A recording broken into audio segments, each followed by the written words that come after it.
William Moffett Sr. was born February 1st, 1762, in St. Field Downs, Ireland, Ulster.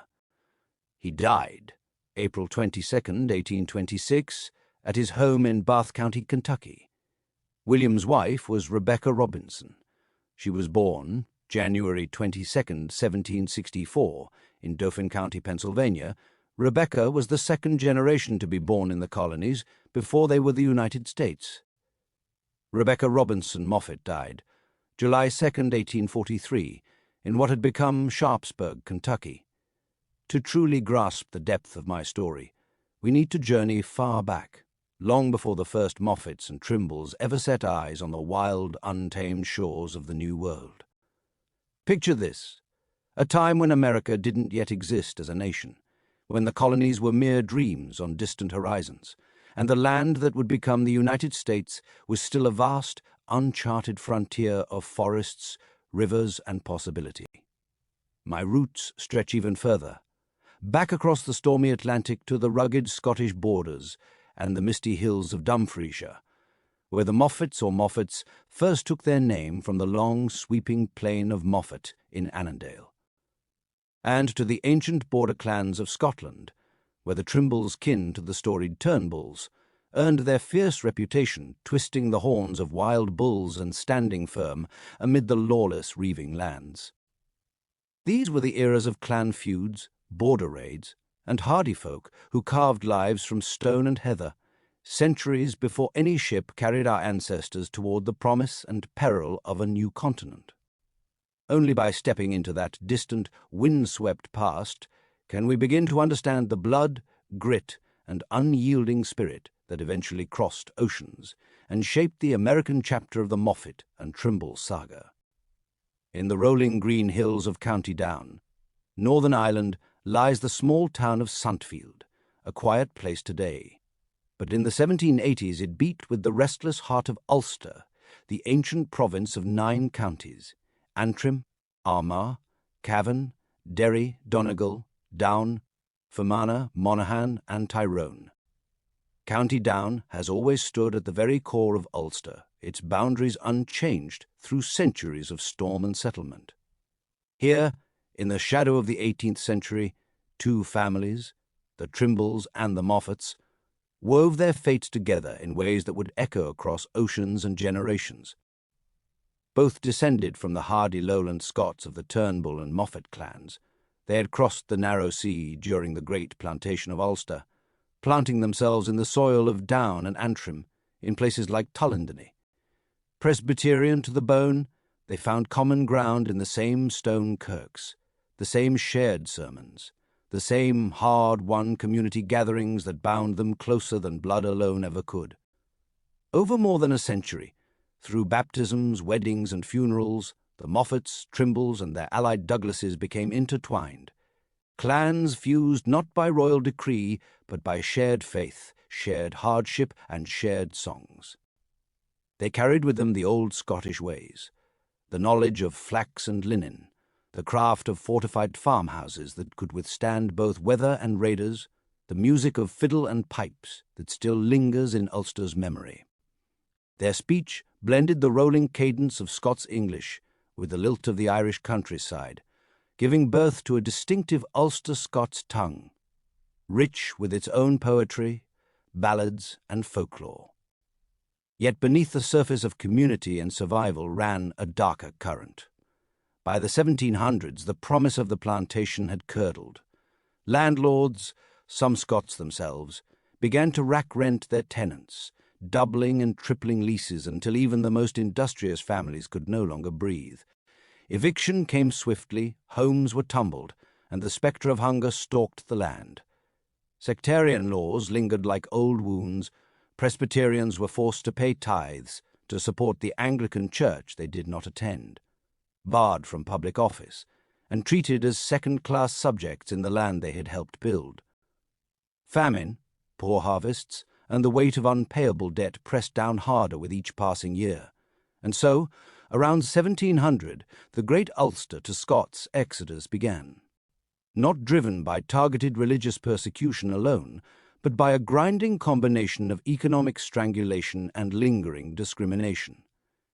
Families sold what they owned, packed their Bibles and their hopes, and set sail for America, drawn by the promise of land they could truly call their own. What follows is the story of two such families, the Trimbles and the Moffetts, whose lives were shaped by these forces, whose paths crossed in Ulster's kirks and fields, and whose descendants carried those intertwined roots across the Atlantic to the wild new frontier of Kentucky. Their tale is one of endurance, faith, betrayal, and unbreakable bonds, blood ties that time and distance could never fully sever, yet broken clans that still bear the scars of the old country they left behind. Turn the page. Their story, and ours, begins now.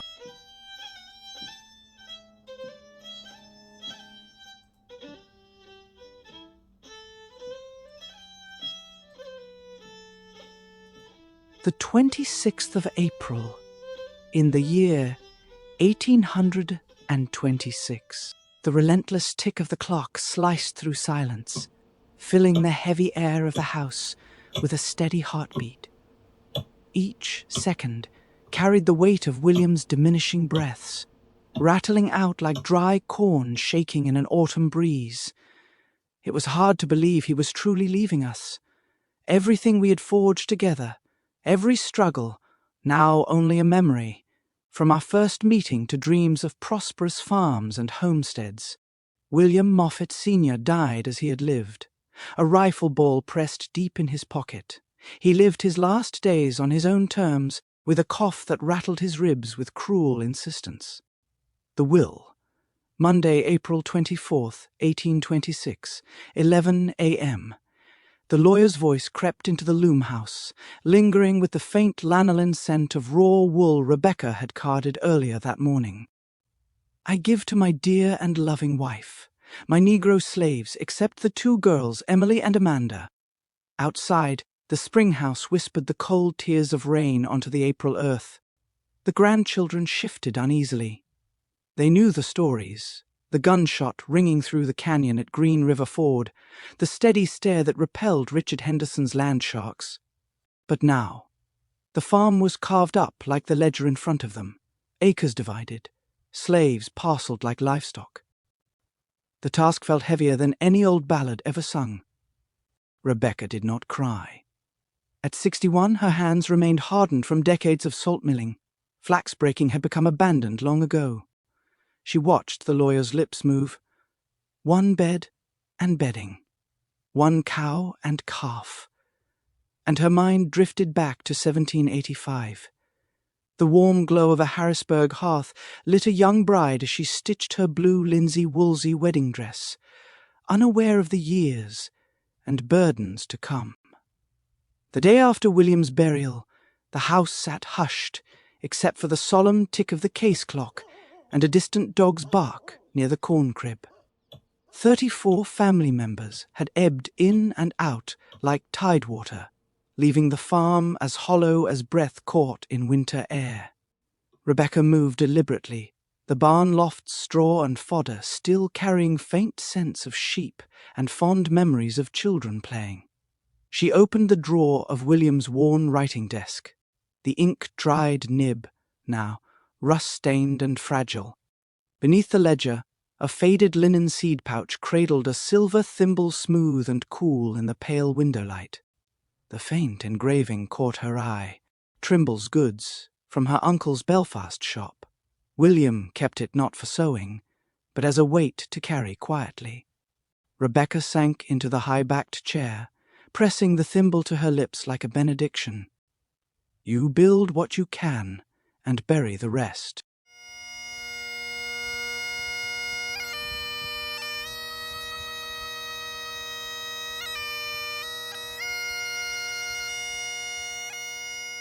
Appendix. Moffett Estate. Outbuildings, 1826. A barn's shelter for livestock and grain. Smokehouse, meat curing in a cool shadow. Loom house, wool spun from 72 sheep. Kitchen house, meals made at distance. Spring house, water cooled now in stone silence. slave quarters, cabins for those owned, corn crib, golden kernels drying, storing, chicken coop, fowl clucking beneath the eaves, blacksmith shop, metal struck and bent into tools. The family slept in the main house, enslaved workers in cabins, hired men in lofts. Each day's labor included crop rotation, butchering, salt curing, beehives, livestock tending, butter and vinegar making, meals cooked, grains milled, loom worked, and wools. Spun for sale, this supplies the estate for barter and wagon sales. Bartering ruled the land. No tobacco, no flax, only what survived. By dusk, the case clock still kept its measured tick, counting out a house that no longer belonged to William. Its tick threaded through barn and smokehouse, loom house and spring house, cabins and corn crib, touching every board William had raised. Rebecca set the thimble back in its pouch, now hearing only her own breath. You build what you can and bury the rest. William built this farm, now it belongs to James.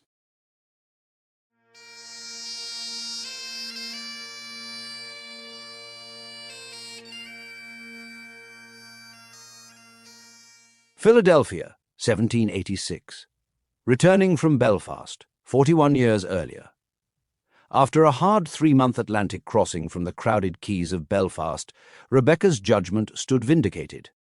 No longer merely a fondly remembered niece before her uncles, John and Michael Trimble of Trimble Goods, she now commanded their attention as a serious partner. She spoke with ease of tariffs and shipping tonnage, of projections, margins, and quality grades, her ledgers tracing the yield of the Harrisburg flax fields in a steady, confident hand that earned their respect. Impressed, Uncle John pressed a small stack of engraved thimbles into her palm. Tokens. For the fine work, he said. To Rebecca, they were more than tools of the trade. They were emblems of precision and commercial honor, touchstones she would carry with them into the wild, uncharted reaches of Kentucky. They would return to Philadelphia, with a hold full of top-quality linen, a high-value commodity for the city's discerning market. Flax was in high demand. Most fiber came from the Baltic regions, yet Europe also depended on American supplies to meet its needs. Flax and hemp were especially sought after for making sailcloth, cordage, and linen. Belfast's linen exports couldn't keep pace with the colony's growing population.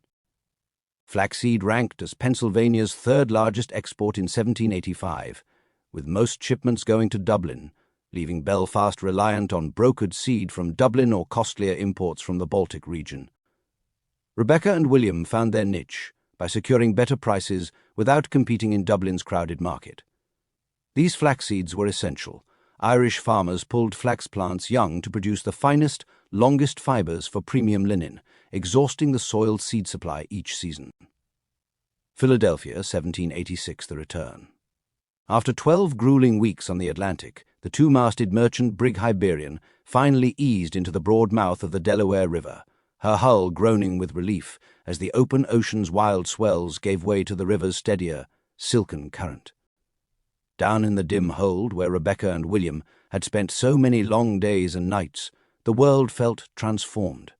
The constant, bone-deep creak of oak timbers, once a frantic protesting symphony against pounding waves, now softened to a low rhythmic murmur, like an old house settling after a storm. Water no longer rushed and slapped violently against the hull. Instead it lapped gently, a steady, soothing hush that whispered along the planking just inches from their hammocks. The air below decks, thick and stale for weeks with the sour reek of unwashed bodies, stagnate bilge water, salt-soaked wool, and the stench of seasickness began to shift. A faint, briny freshness seeped down the companionway hatch, carrying hints of river mud, distant aroma of meats roasting, bakeries, and something greener, land itself. From above came the sudden explosion of activity on deck. Bare feet slapped across planks in urgent rhythm. Ropes hissed through blocks with sharp squeaks. Heavy blocks thudded against masts as sails were furled. Voices barked orders in thick accents. Irish, English, Scots, and even a few German tones, mingling with the clank of chains paying out, the deep thud of anchors splashing into the water, and the rhythmic creak of capstans as men heaved the ship toward the docks. The giant sails snapped once, twice, then fell silent. The ship slowed, swayed gently, and bumped softly against wooden pilings with a low, resonant thump that vibrated through every beam. Rebecca pressed close to one of the cannon portholes, its opening just large enough to frame the growing city. Through it, Philadelphia unfolded like a promise kept, a forest of masts stretching toward the horizon. Tilting against the sky, brick warehouses crowding the wharves like weary sentinels, their dark windows catching sharp glints from the early morning sun, now rising in the east. Church steeples pierced the skyline. Christ Church, the State House, familiar landmarks. Smoke from countless chimneys rose in lazy columns, carrying the scent of burning coal and baking bread down to the river. Gulls wheeled overhead in white flashes, their harsh, piercing cries slicing through the sounds of the city. On deck, the fresh river breeze swept away the last traces of ocean salt, but it brought unwelcome smells in their place, the heavy, oily bite of hot tar being applied to rigging, the sharp, earthy stink of horse dung from waiting carts on the wharf, the warm, musky sweat of dockworkers shouting and hauling ropes, and the sweet, rotting undertone of low tide, where exposed mud and decaying fish mingled with the faint sweetness of spilled molasses from nearby barrels. The air turned thick, almost chewable, tar, manure, human exertion, river rot, all layered over the lingering salt that clung to skin and clothing like a second hide. William stood beside her at the porthole, his calloused hand resting on the damp wood frame. The touch of solid land so near made his fingers tingle. After weeks of endless rocking, the gentle sway now felt almost still. Rebecca tasted salt on her lips, not just from the sea, but from tears of exhaustion and quiet triumph. The hold, once a prison of endless motion and misery, now echoed with the promise of solid ground, new beginnings, and the distant clamour of a city alive with opportunity.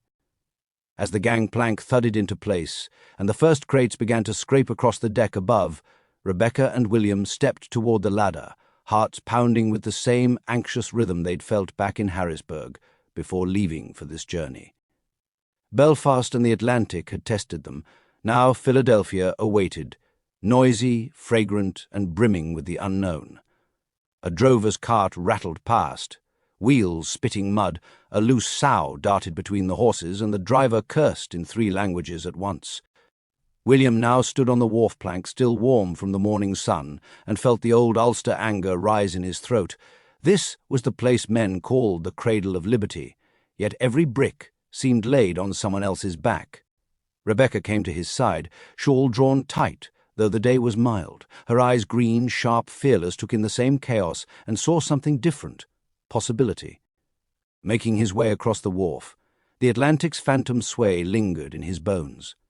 As Rebecca would say in her steady voice, the real work had scarcely begun. Yet the true weight he carried wasn't the job ahead. It was the memory left behind in Ulster, the sadness of his mother's and father's last embrace and their Belfast farewell, a silent debt. This entire venture pulsed with the shrewd heart of the women in his life.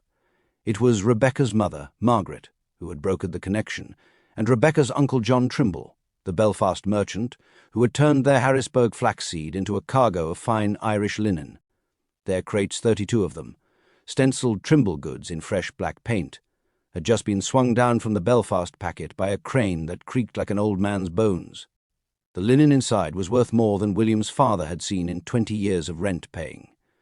Part of the profit had already been handed over in silver before they sailed, enough to pay their passage, enough to leave a small, bright weight of coin sewn inside Rebecca's petticoat and in William's belt. Their stake, their first true coin of freedom. The linen sale would reclaim the silver that had paid their passage and seed the purse for Kentucky land. In Belfast, John and Michael Trimble had been clear. They found value in the couple, his strength of negotiation, his presence for security, and a greater use for Rebecca, her ledger skills, her quick mind for numbers and correspondence. They offered a wage, a fixed role in transatlantic trade.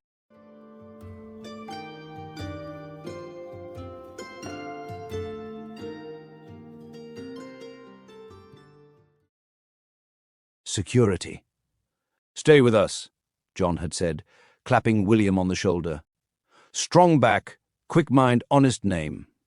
We'll make ye a partner inside 2 years. Second house on the Antrim Road, wages steady as the tide. It sounded like a rescue. A life built on trade instead of landlords. No more watching the harvest like his parents, seeing it go to pay rent on land that his father would never own. Yet as William glared at the sweating stevedores, at the merchants in fine coats shouting numbers, at the black men in chains being marched past to a ship bound south, he felt the old trap closing again. Wages were only rent paid by the week, something you could never call your own. Another man's ledger, another man's roof, the same slow death his father was living, shackled to servitude and poverty, only with cleaner boots. No more, he vowed, the words hardening within him like hammered steel. No more. Rebecca's hand found his arm, her touch a gentle anchor in the maelstrom. She said nothing, but her silence was a question. She had heard Trimble's offer, had calculated its safety in the columns of her mind. Rebecca read his face the way she read everything, quick, unflinching. "We are not staying," she said quietly, so only he could hear. "This silver is seed, William, not salary. We plant it in Kentucky soil, not in Trimble warehouses." She thanked her uncles for the offer, but said they had other ventures planned in the New World. William looked from the crates of linen, their value measured in someone else's ledger, to Rebecca's steady, expectant gaze. The safe path was clear. The righteous one was a terrifying blank on the map. A chill sank deep into his bones, colder than the river wind. This was not just a landing, it was a choosing. The lobsters came first. William walked down the gangplank of the packet brig Hibernian, a 2-masted vessel with square sails, designed for both speed and cargo. The ship stood among a forest of masts, its hull weathered by Atlantic crossings and its rigging taut from recent repairs. William's legs shaking from the long trip, the ground seemed to move beneath him as he looked into a world of clawed creatures and chaos. The docks loaded with crates of lobsters, reeked of fish guts and tar, molasses sweating in barrels, rum stacked on the pier, and the body odor of men who'd crossed an ocean. A fisherman shoved a thrashing lobster toward him, its claws snapping in the air, its antennae quivering like some devil's whiskers. The fisherman called, "Oi, you! Hey, you! There!" Startled, William barked, responding to the fisherman, his Scots brogue sharp as flint. "Take your wee crawlers away." "I'm no eatin' nae filthy beasties, not when there's bannocks in my sack." The man laughed, revealing a mouthful of rotted teeth, and tossed the thing back into his crate. He and Rebecca would make this delivery, take the coin owed them, and be done with it. His own land was waiting. He made his way past the red brick warehouses along the Delaware, their weathered walls speaking of both trade and hard times, the windows winking like liars in the morning sun. Sailors in salt-stained shirts heaved at casks and bales, prime exports of tobacco and flax, colonial grown to patch Europe's threadbare fields. Horses and carts rattled over the ruts in the cobbles along the riverfront, cutting through the clamour of haggling merchants and creaking hulls. He lingered by a tavern, where the signboard swung on rusted hinges. Through the open door came the reek of ale and unwashed bodies. A lone fiddle shrieked and wailed, its high, raw notes slicing the smoky air like a hot blade. In one corner, a gentleman in a powdered wig and brown square-cut frock of the Georgian fashion jabbed his finger at a weathered farmer in homespun, the two of them shouting over the dead articles and the proposed new constitution, while pewter mugs rattled on the boards around them.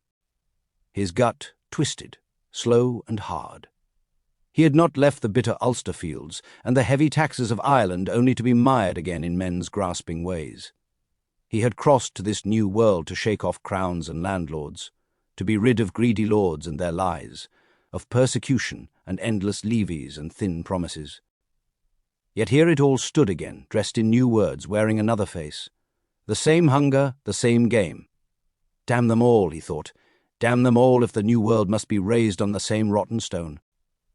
He had not chosen Kentucky in order to kneel, neither to kings nor to city gentlemen in powdered wigs who had never felt the bite of a plough in their hands.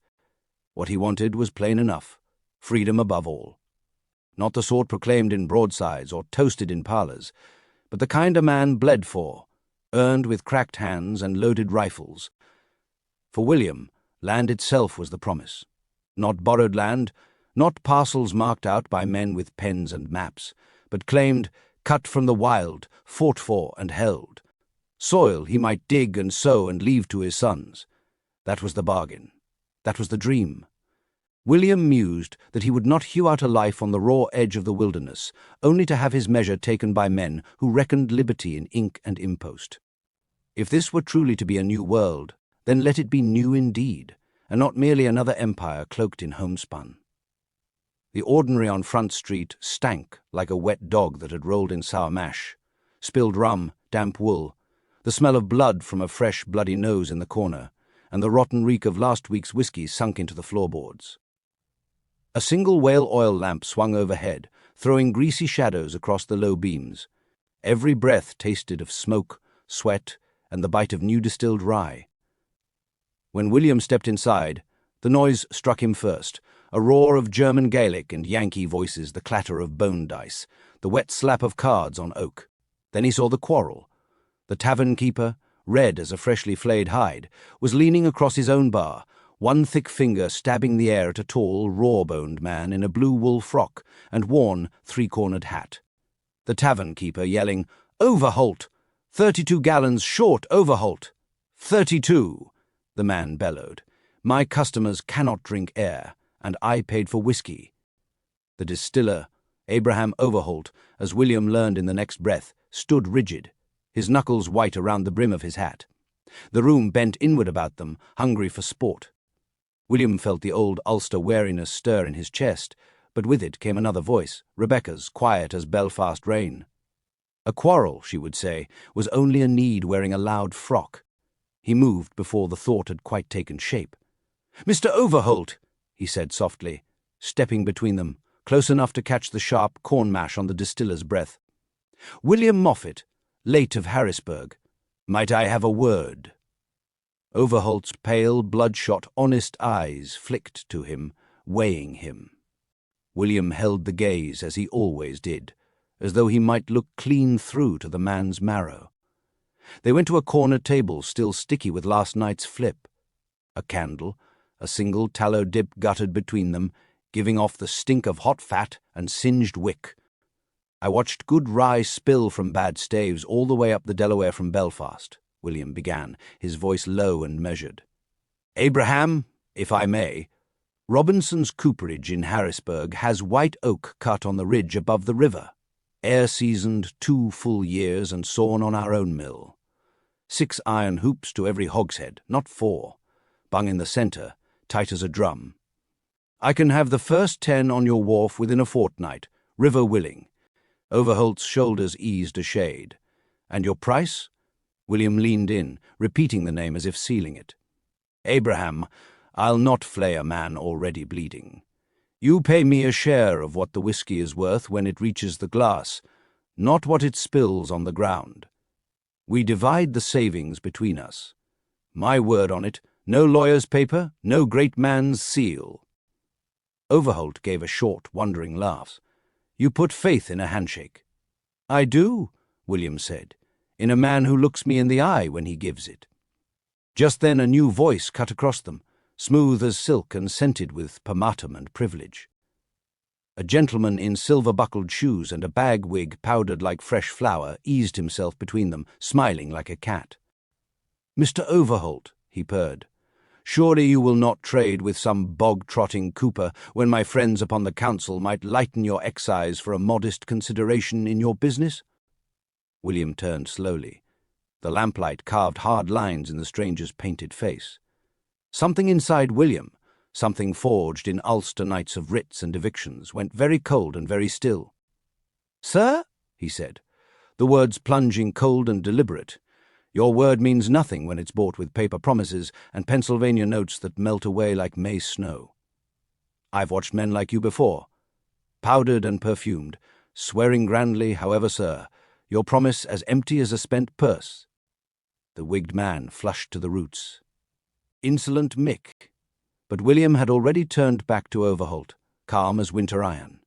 "Abraham, the casks will be on the wharf within a fortnight. You will not find me in this tavern again. I will not drink where a man's honour is sold by the gill." Overholt looked from the gentleman's retreating back to the young Ulsterman still holding his gaze, steady as any gamester. Then he reached across the table and took William's hand, stained with oak tannin, warm with life. "Done, William Moffett. My word for yours." Outside, the September wind off the Delaware carried the smell of pine tar and river, and the foul breath of the city's miasmas. William stepped into it with the weight of silver in his pocket from Rebecca's linen, and now the weight of something heavier, the first link in a chain he and Rebecca would forge with their own hands. Let Philadelphia quarrel as it pleased over constitutions and coin. He and Rebecca had just bought their first share of the future, with no more than a name spoken twice, a steady eye, and a handshake across a scarred tavern board. They were no longer floundering. They were building a business.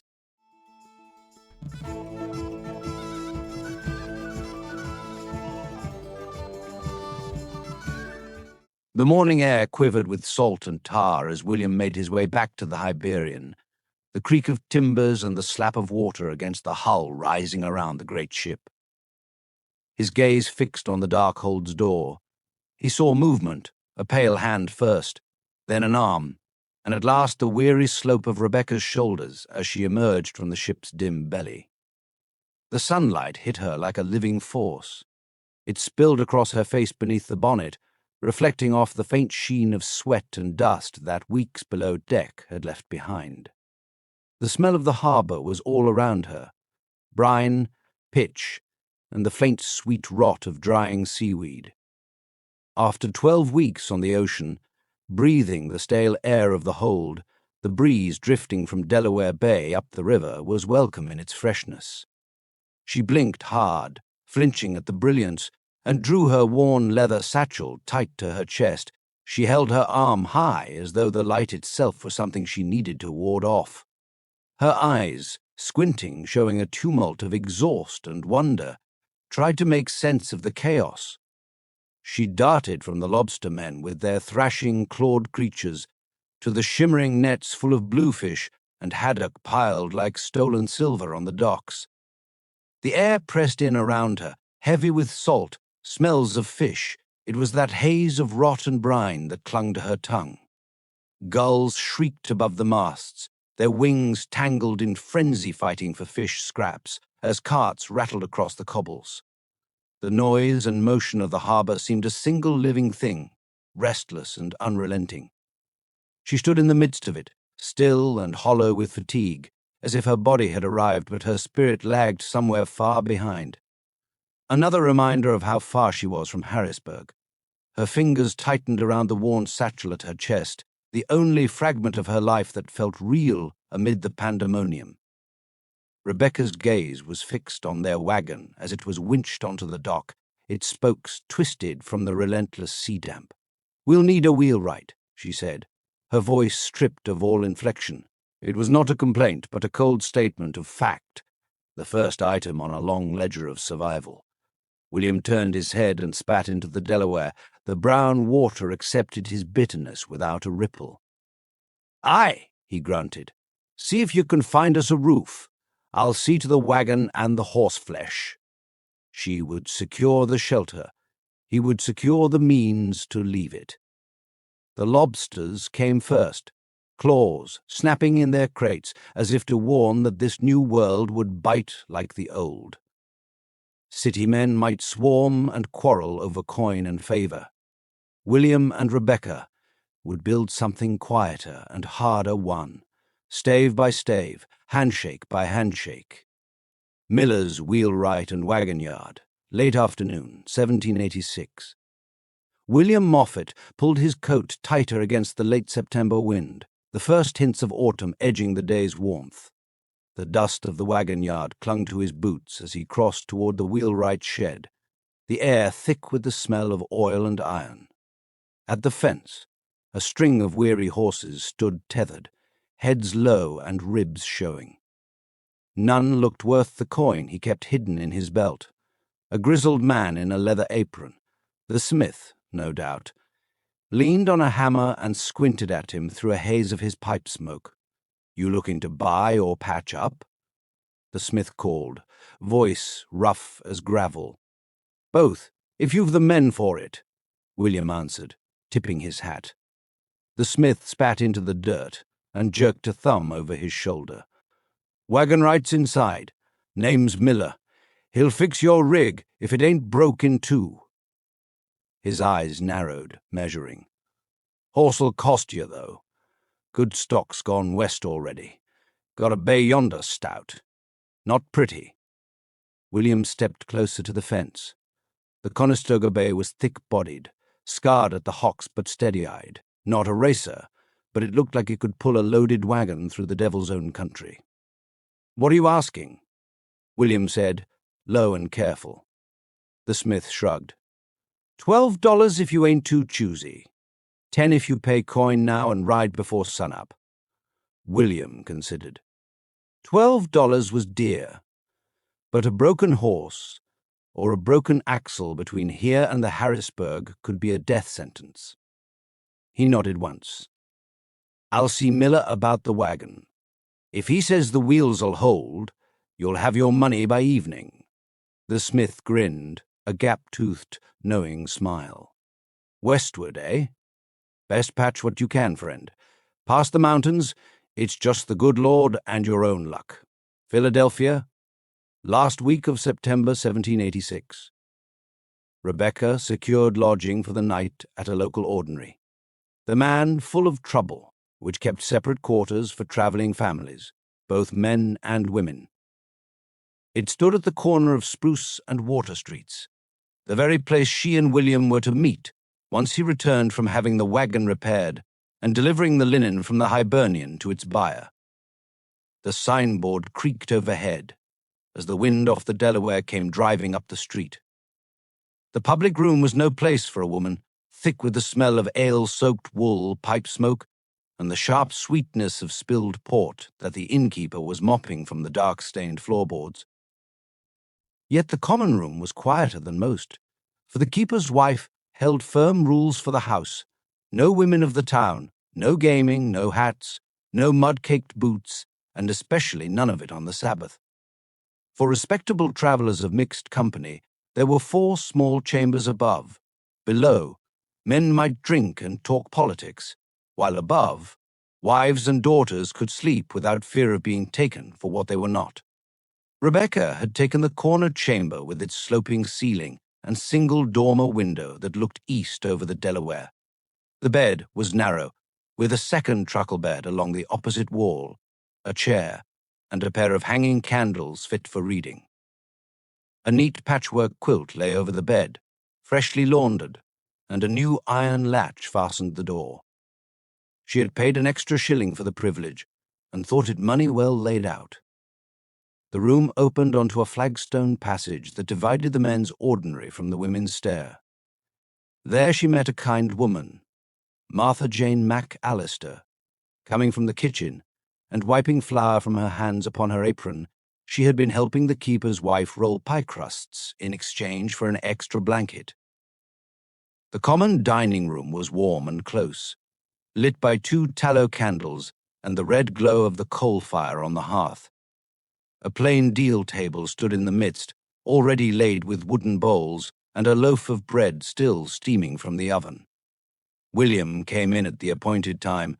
Rebecca laughed that he was never late for supper.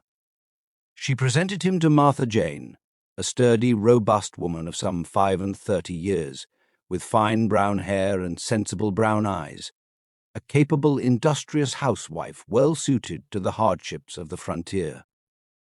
William turned to Rebecca and said it was well she had found a friend in her waiting.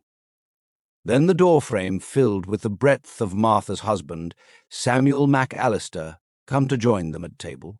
Tall, a head taller than most men, he was muscular, broad across the shoulders as a door he was standing, hands that might bend iron, yet he was moving gently as he took Rebecca's fingers and bowed over them. Speaking low, lest his voice carry up the narrow stair, he asked, "And whom have we the pleasure of joining for supper?" Rebecca rose and fetched another plate to the board, and Samuel drew out a bench for her with the careful civility he might have shown a duchess. He reached across to take William's hand. "Samuel McAllister," he said, blacksmith by trade. William gave his own name in turn. Samuel's clasp was firm and final, his palm rough as granite, and his cold, flinty blue eyes met William's without wavering, the look of a man who knew his purpose and would not be turned from it. "So then, William," Samuel asked, "what brings ye to Philadelphia?" Rebecca answered first, saying they had lately come back from Belfast and were now bound again for Harrisburg after finishing their business in the city. "And what brings Martha and yourself?" she asked. Martha took up the tale. They had come from Boston and meant to remove to the frontier, to Kentucky if God allowed. Samuel added that smiths would be in great demand there. "Well then," William said, "we share something of the same bent. There is a wedding to be kept in February, but after that we too look to cross the Cumberland Gap and follow the great wagon road." Rebecca told Samuel how thankful she was to have found Martha Jane's friendly face upon the road, and asked when they meant to travel, and by which road. Samuel replied that folk told them the spring after the thaw was best, though the wilderness road would be muddy and stony and choked with wagons. Samuel glanced at William, then went on. "I was introduced at the Kirk, the old button-willowed church on High Street, to a man named Andrew Ellicott. A surveyor he is, and a thoughtful one. He was laying out the lines for the new church, measuring angles and distances with that quiet precision men of his trade carry like a second skin." He paused, letting the names settle. "Ellicott's no common traveller. He's been commissioned by the Commonwealth to survey improvements to the old Forbes road-widening traces, marking better passes through the Alleghanies, perhaps even new cuts for wagons bound toward the Ohio country." Samuel leaned in slightly, his voice low with purpose. "He's leading a party of his own kin next spring, planning to go by the Forbes Road, past Carlisle to Fort Pitt, and then down the Ohio. He's got men waiting at Redstone, a boat-building hub on the Monongahela, and from there they'll float the river all the way to Limestone, near the mouth of the Kentucky." He looked William straight in the eye. "I'm to meet Andrew at the City Tavern this evening. You'd be welcome to join us, William. It's a house for prominent men, congressmen, lawyers, and men of business, who talk of the Republic, of laws, of roads and rivers, and of what lies beyond the mountains. And I make no doubt Martha Jane will enjoy your good lady's company while we hear what Andrew can tell us of our choices." William looked to Rebecca. She answered that he should go, that she would be quite safe in such company. He turned back to Samuel with a smile and said it seemed they had something worth sharing over a tankard of ale. Later, William and Samuel set out to meet Andrew, making their way along the cobbled streets to the famous City Tavern, a world apart from the bustle down by the river. Samuel clapped William on the shoulder. "Come, Andrew will be at his supper. Let us drink a tankard and see whether two Ulster heads cannot outwit the wilderness." The world seemed to change the instant they crossed the threshold of the City Tavern. Rough pine gave way to beeswaxed oak that gleamed underfoot. The air was warm with the mingled scents of Virginia tobacco curling from long clay pipes, the dark sweetness of roasting beef, and the faint, dear bite of Madeira poured from cut-glass decanters. Candlelight rippled along polished mahogany tables, casting halos on the powdered wigs of lawyers, colonial delegates and provincial delegates deep in talk. Where common inns normally offered rough-hewn benches, here gentlemen stood elbow to elbow at tall tables, their white wigs glimmering in lamplight like ghostly crowns. Samuel led the way through the crowded room, William close behind, their boots thudding softly on the waxed boards. At a corner near the window, where the muddy street below met the distant gleam of the Delaware, they found the man they sought. Andrew Ellicott sat amid the clutter of his trade, rolled maps, a brass compass, and a small astronomical quadrant, the instruments of a surveyor who lived half in the wilderness and half in calculation. Before him rested a half-finished plate of venison and a glass of Madeira. He was a sturdy man in his early 30s, fair of complexion, with a broad, intelligent face softened by full cheeks and a hint of double chin, more prosperity than vanity. Beneath his high forehead, keen grey eyes studied a leather-bound journal. His dark hair was tied neatly back, and his plain but well-cut blue coat, with brass buttons gleaming, marked him as both practical and respectable. Samuel approached with a warm smile, removing his hat. "Mr. Ellicott, Andrew, if I may. Samuel MacAllister. We met at the old Buttonwillow Church. Allow me to present my kinsman, William Moffett, lately arrived and bound westward with me." Andrew looked up.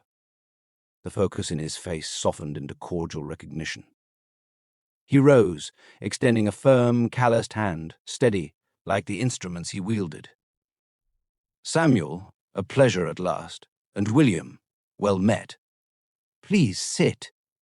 His voice carried the calm, deliberate cadence of a Quaker-raised Pennsylvanian, tempered by years among rougher men. As they settled, Andrew gestured toward the maps spread before him. "I'm under commission from the Commonwealth to survey improvements to the old Forbes Road, widening traces, marking passes through the Alleghenies, perhaps new wagon cuts toward the Ohio country. Vital work if we're to open those lands properly." He paused, his expression dimming with a trace of homesick fondness. "I had hoped my wife might accompany me here, but Patience, Miss Biddle, my intended as she was, remained in Maryland with the children. Come April, we'll begin our survey westward. Between the proceeds of our Maryland estate and this commission, we intend to settle in Kentucky ourselves." Leaning forward, his eyes brightened with purpose. "I could use able help along the route. Lend me a hand with the surveys, and in return, I'll see you safely through to the Ohio with the advantage of my maps and connections. It will delay us but a single day on the Forbes. I've men waiting at Redstone, where our lines will end." He placed a finger on a yellowed map drawn a decade earlier. "Here," he said, tracing a rough path, "we follow Bird's Road, what they now call the National Road, to Redstone. From there, we take the Monongahela down to its meeting with the Allegheny at Pittsburgh, and then the Ohio itself. 392 miles on to Limestone, good harbor, and a straight way to the Buffalo Trace. That path leads straight into the bluegrass lands of Lexington. The place grows fast. We dare not wait too many more years." The three bent low over the maps, their heads nearly touching. The fire crackled, isinglass glowed red in the hearth, and their talk drifted to rivers, rifles, and the price of a future reckoned in silver, sweat, and the long brown waters of the Ohio. At last, Andrew raised his voice over the din of the room. "Aye," he said, smiling into his glass, "a man may have many a commodity here to better advantage. For every tool and every article bought in Harrisburg has borne the charge of its passage from this place, and a man must pay dear for every mile it's carried." Their talk was interrupted by a stranger, a sharp-faced man named Joseph, with his friend George at his elbow. Joseph listened for a moment, then cut into the conversation as if he owned it. "Your plan for hands?" he asked William, his eyes narrowing. "Indentured men? Or are ye bringing slaves?" William was struck dumb. The question had never once crossed the sea with him. George leaned in, his breath smelling of strong ale. "Man, ye canna bring in a crop, raise a barn, or saw your own lumber with just the sweat of your own brow. There's none out there looking to hire on. A man needs his labor settled." The words landed on William like a physical blow, driving the air from his lungs.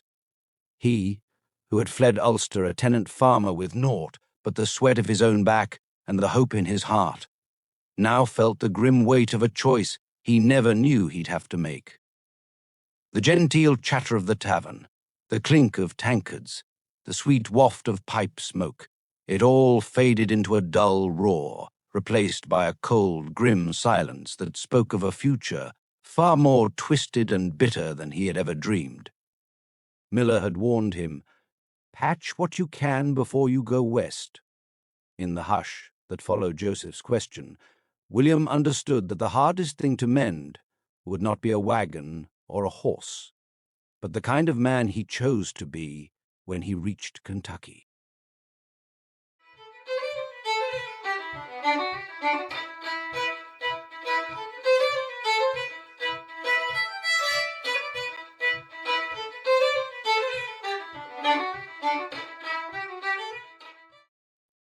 The Philadelphia bell tolled for freedom, the blood of liberty versus the coal iron of chains.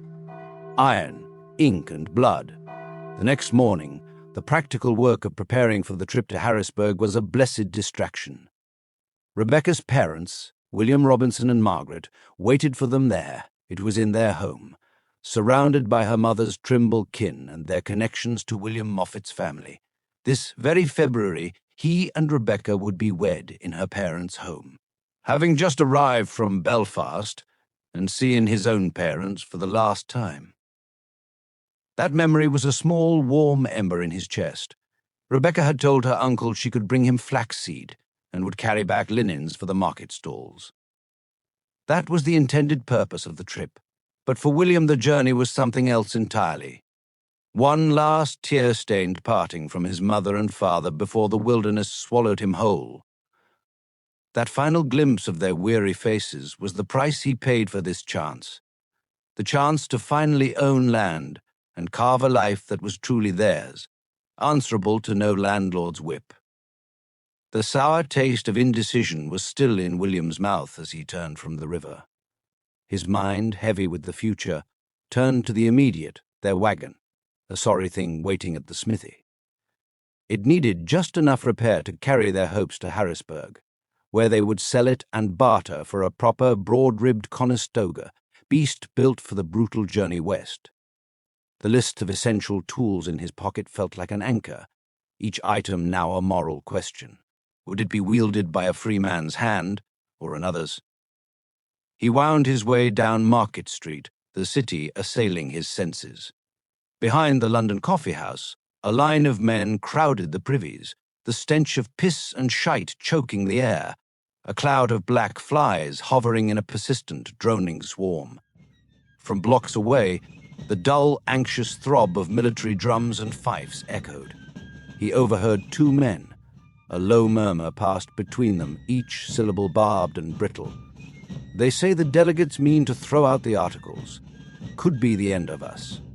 Our blood spilled for nay." The London Coffee House greeted him with its own thunder, a low, relentless roar of auctioneers and bidders.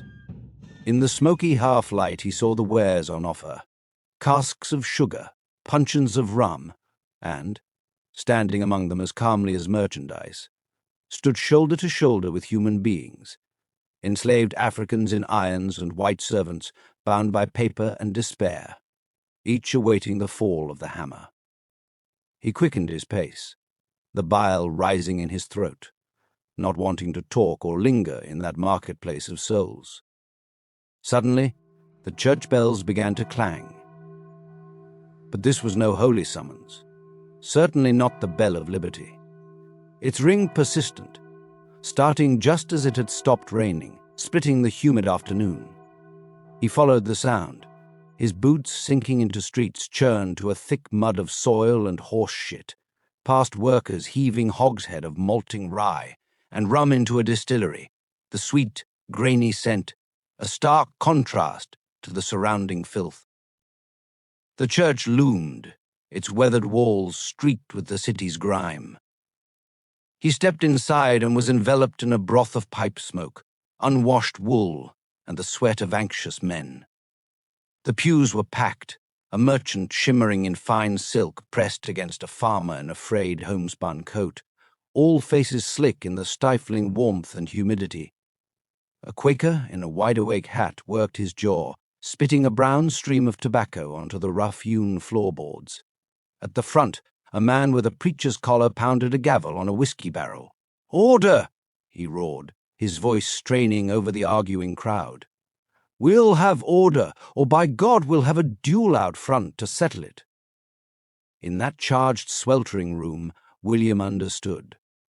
This was the new nation, not the shining republic of freedom he had once imagined, but a rough, shouting struggle for its very soul, each man haggling his own price for freedom or servitude. He and Rebecca had wagered all they possessed on its most perilous frontier.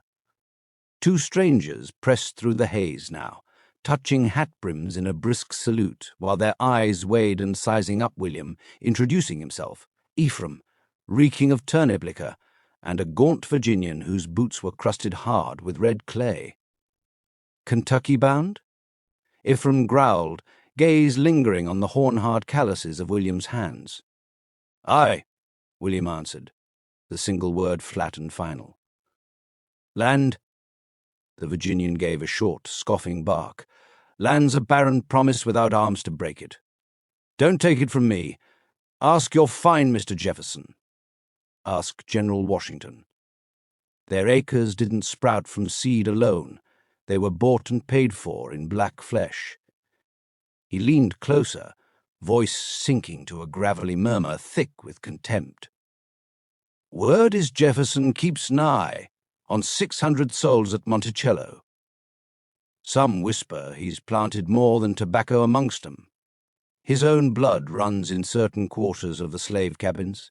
Fine talk, that, from the man who pens, all men are created equal." He let the phrase hang a moment, then loosed a low, guttural laugh that rumbled up from the depths of his chest like distant thunder. The preacher thumped the barrel again. Article 4, "No person held to service or labor in one state shall be discharged by another." A storm of cheers and jeers erupted. A merchant stood, jabbing a finger. "Property is sacred. Even Madison says so." Ephraim leaned close, his breath a foul gust. "You'll need slaves, friend. Ain't no shame in it. Wolves don't weep for the deer." Outside, a wagon rattled past, its hold chains clanking with a sound that made William's throat tighten. He thought of his father's tenant plot in Ulster, the English landlord's boot on their necks, the eviction notice nailed to the door. Freedom, they'd called it here. Was this the freedom they meant? The freedom to become the very thing you hated? The Virginian spat a stream of chewed tobacco onto the wood planks directly in front of where William was standing, then blurted at William, "Indentures die of fever. Indians bolt for the woods. Slaves stay. It's simple arithmetic, William." The gavel cracked.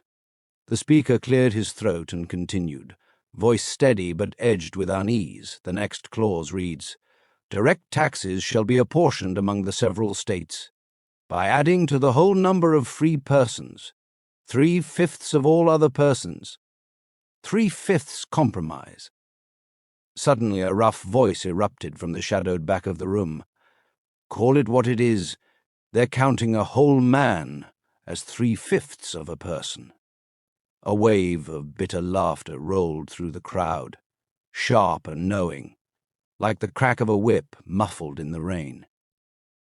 William felt sweat slick his palms, his shirt clinging to his back in the close tobacco-thick air. All across Philadelphia, the failing Articles of Confederation and the shadowy new Constitution dominated every tavern, coffee-house, and street-corner debate. The city pulsed with argument, hope, and dread. Through the window, streaked with years of grime and harbor soot, William caught sight of the docks below. A weathered dockhand heaved a crate, stamped Charleston onto the wharf. For an instant, something inside shifted, heavy, alive, a muffled thump, followed by a low, choked sound that might have been a whimper. It vanished instantly beneath the ceaseless din of ropes, shouts, and creaking timber. Ephraim's hand clamped onto William's arm, fingers digging in like forged iron.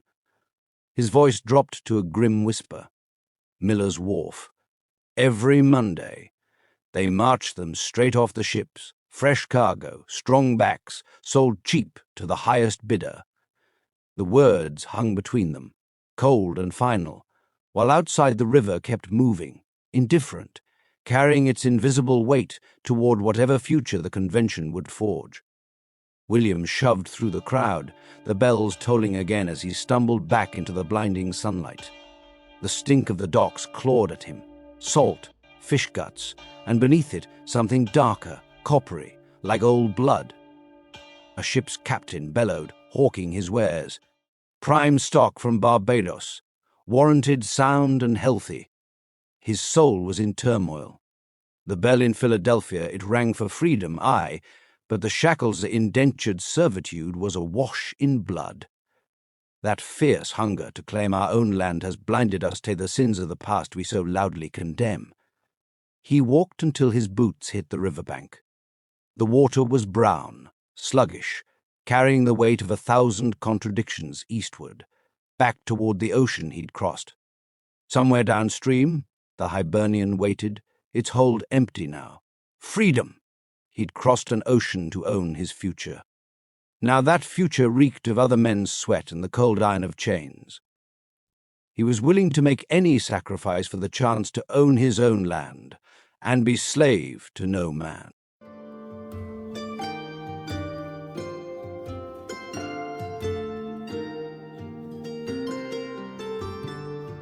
"6 days to Harrisburg. While Rebecca bartered for their provisions, flour, hardtack, bacon packed in bran, coffee, and precious salt, William made his way to the wagon yard. It sprawled behind a low, broad-shouldered timber building whose sign, Miller and Sons, wheelwrights and smiths, hanging and broken, the pole leaning.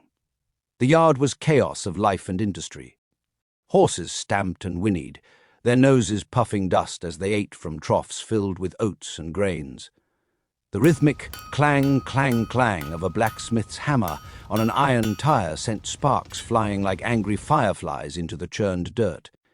A handful of wagons, some proud Conestogas with their graceful boats curved like swans, others simple patched-up farm rigs, stood at odd angles. Piles of spare wheels, barrels of linseed oil, and coils of chain littered the ground. Teamsters and farmers, their faces as rough-hewn as the timber they stood on, haggled loudly. It was here, amidst the smell of iron, manure, and honest sweat, that the dream of the West felt most real and most fragile. There was a different smith at the forge today, a younger man with a soot-streaked apron. William, his mind made up and his purse feeling light as a feather, pointed a finger toward the sturdy bay he'd eyed before. Knowing the last man had asked $12, he met the new smith's eye, his own gaze hard as flint. "The old fellow wanted 12, William said, his voice low but carrying over the rattling din. "I've $8 silver in my hand here, and nae more. I'll take that bay off your hands and be on my way." The smith eyed him, then the glint of the coin, his eyes squinting for a moment before he gave a single curt nod. Aye, done. The deal was sealed. With one horse secured, the dream began to take on flesh and bone.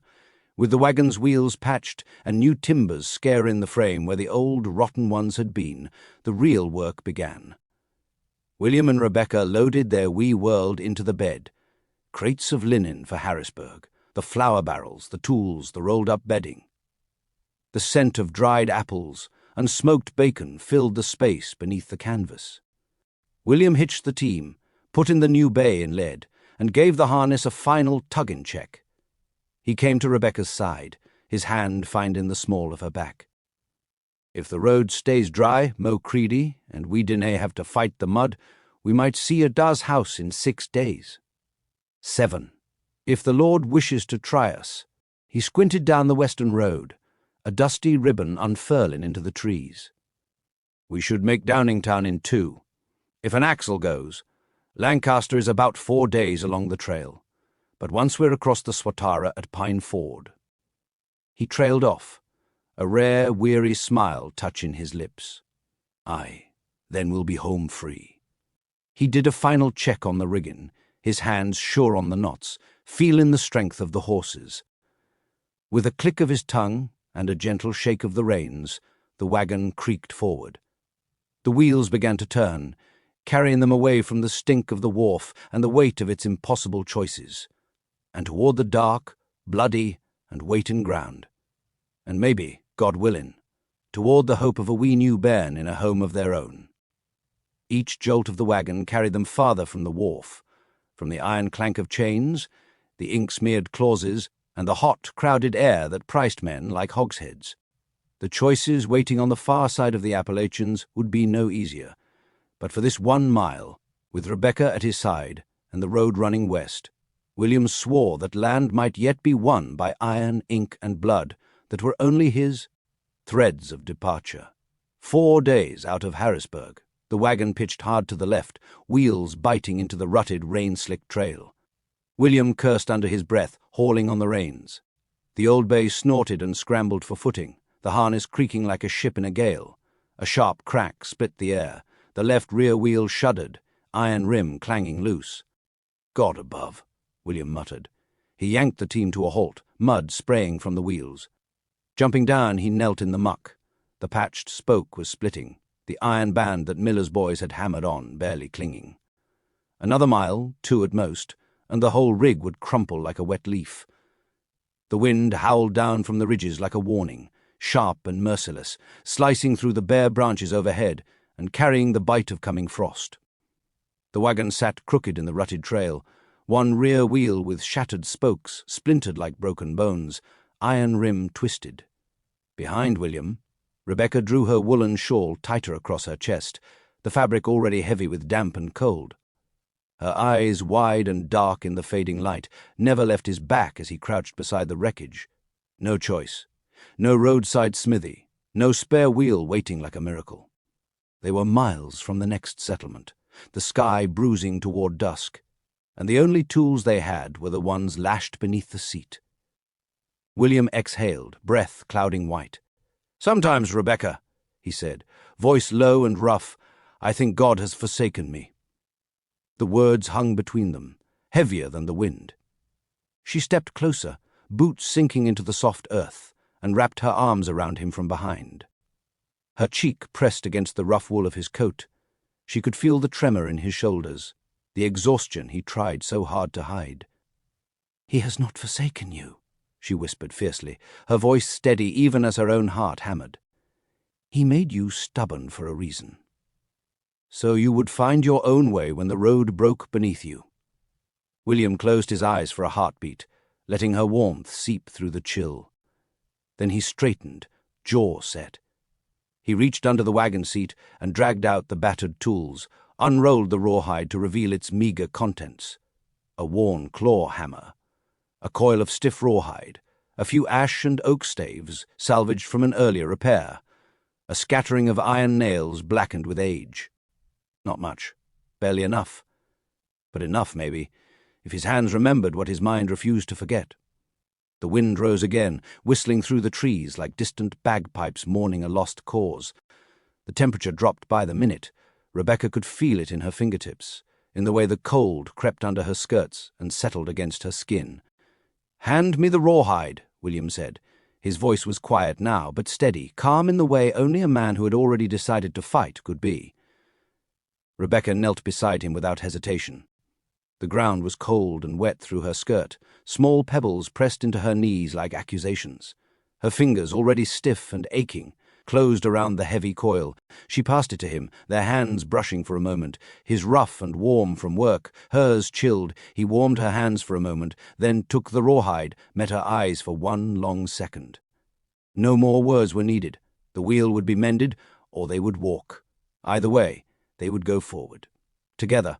As the first stars pricked the darkening sky and the wind carried the faint, far-off cry of a night bird, William began to work, hammer striking nail, rawhide binding splintered wood, stubborn resolve against the gathering dark.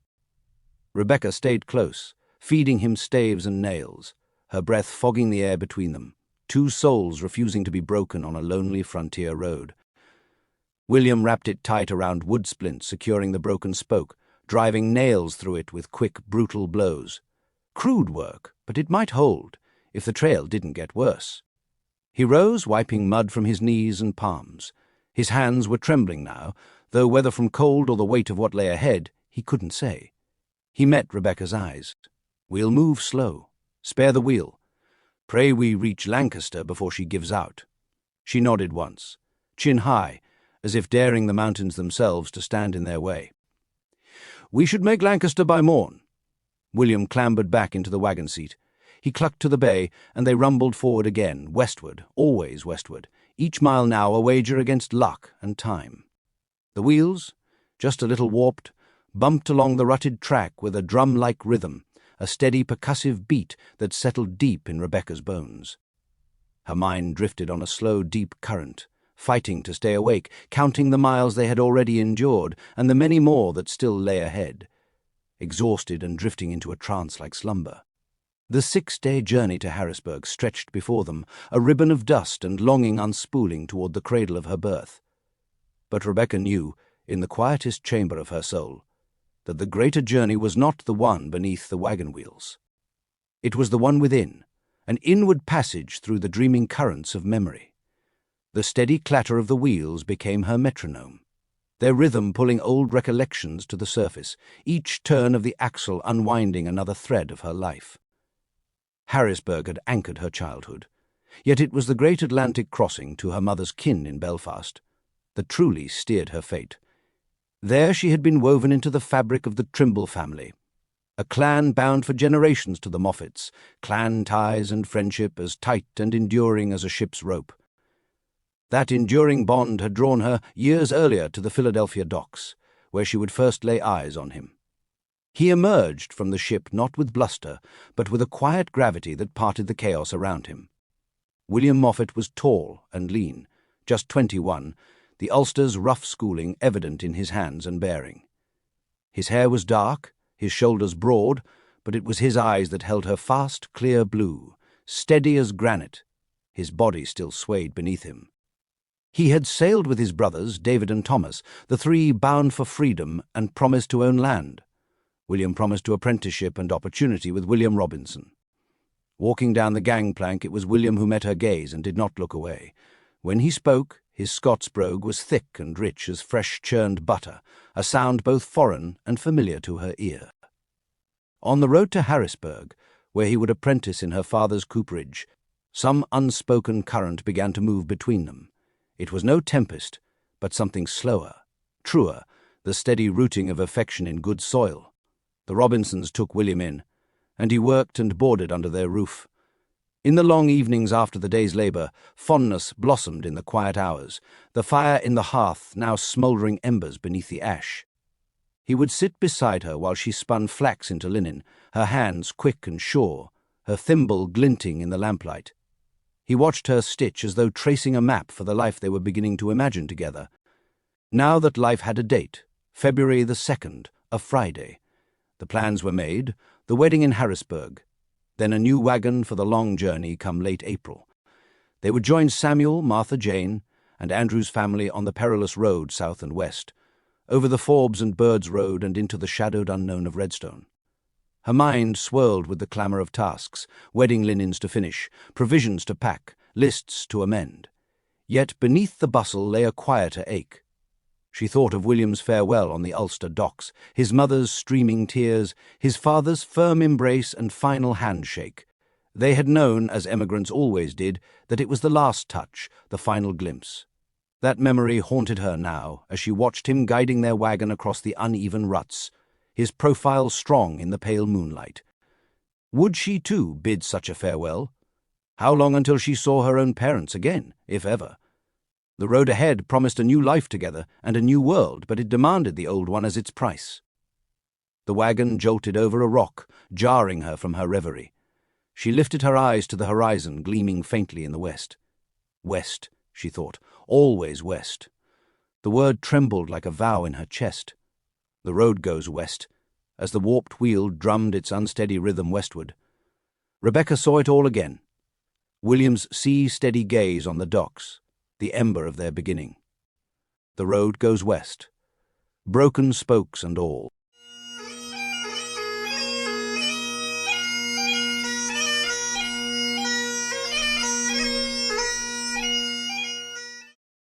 Windows like promises. Harrisburg, home.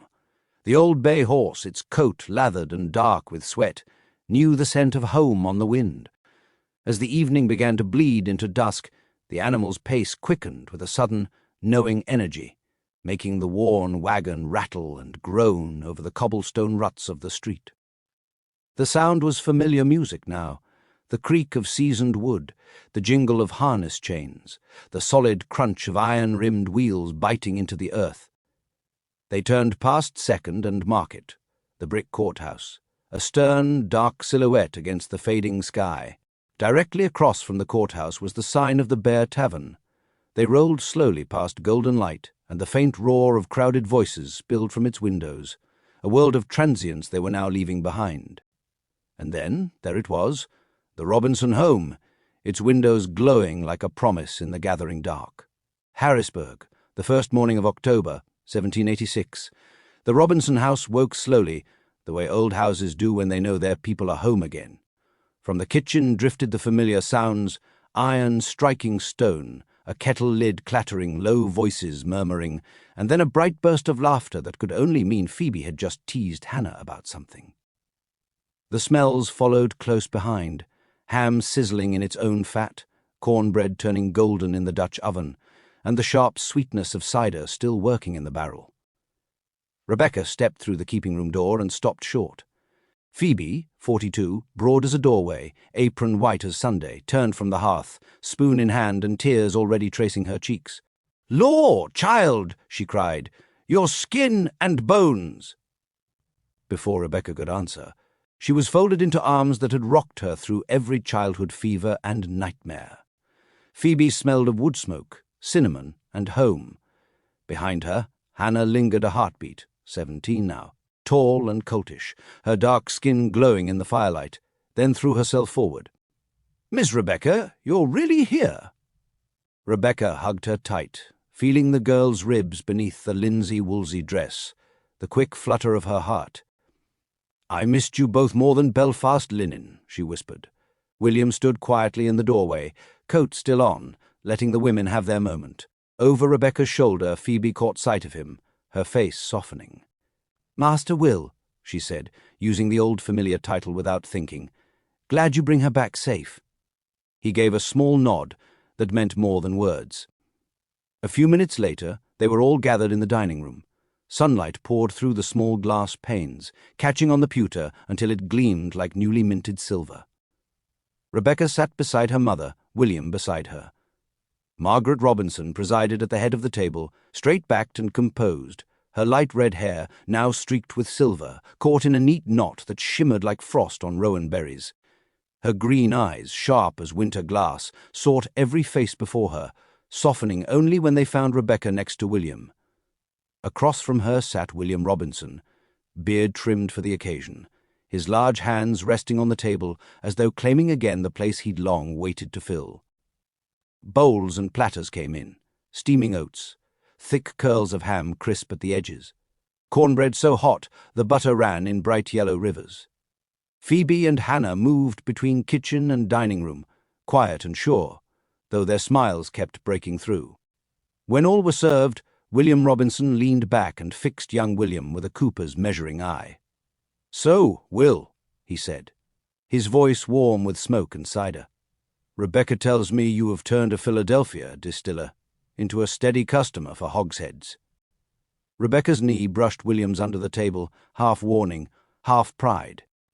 "Aye, sir," he said.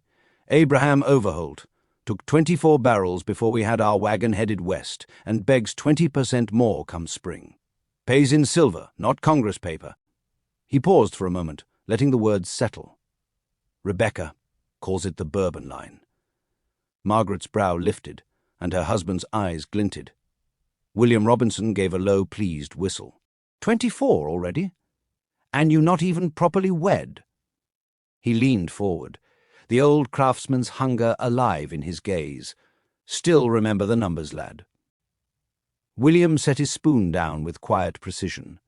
32 white oak staves, 48 inches long, inch and a quarter thick, inside hollow 3½ degrees, outside bevel near 2. Taper 1 and 3/4 aside. 6 riveted iron hoops. Crows undercut a hare so the headlock's sweet. Drive the bilge hoops tight. You'll not see daylight between staves.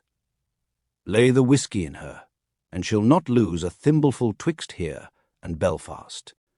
The room went still for a heartbeat before William Robinson's laugh broke forth. Deep, satisfied, the sound of a man hearing a favourite tune played true. Margaret's eyes shone.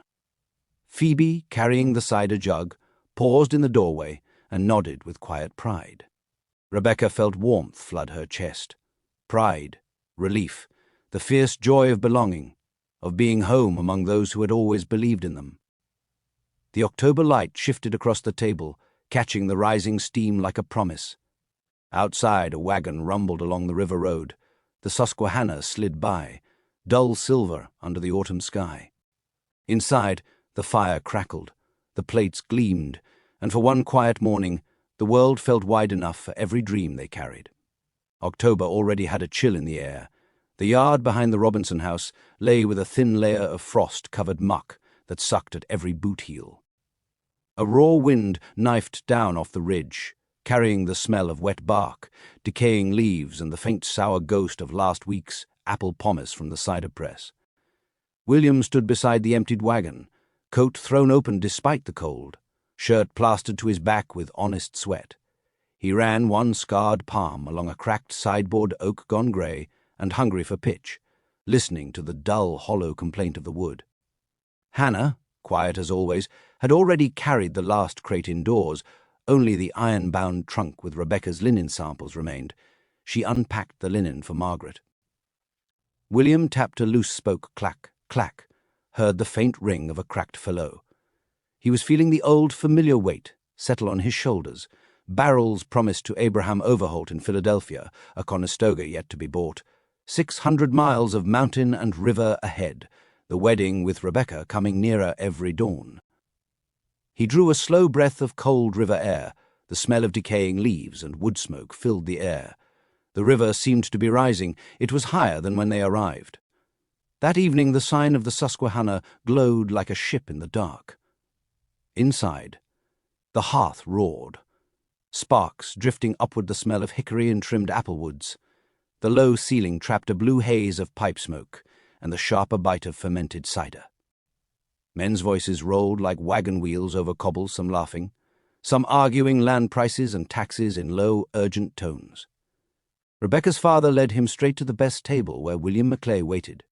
Maclay rose tall, straight as a survey pole, the firelight sliding across the snowy yellow velvet of his coat, standing collar with lace jabot, and the delicate froth of lace at his wrists. Maclay was a well-dressed man. Candle flame winked on a silver stock-buckle and on the careful club of brown hair already retreating from a high, thoughtful forehead. He looked exactly what he was, a man who had drawn the streets of Harrisburg on parchment, while others were still arguing about whose ox could graze where. He was one of the more prominent landowners and speculators. Rebecca's father made the introduction with pride. William inclined his head, polite, but his eyes blue and unblinking fixed on Maclay the way a cooper studies a suspicious stave for hidden rot. They sat.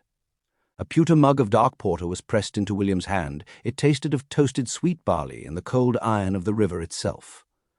Maclay wasted no words.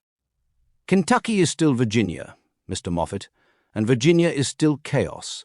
Meets and bounds begin at the sycamore, thence to the buffalo trace, thence to the hand of God. Half the claims overlap, the other half are eaten by lawyers." He traced a square on the scarred tabletop with the point of a knife. "North of the Ohio, the new ordinance of '85 will lay the land in perfect townships 6 miles by 6, numbered clean. But Kentucky is grandfathered under the old madness.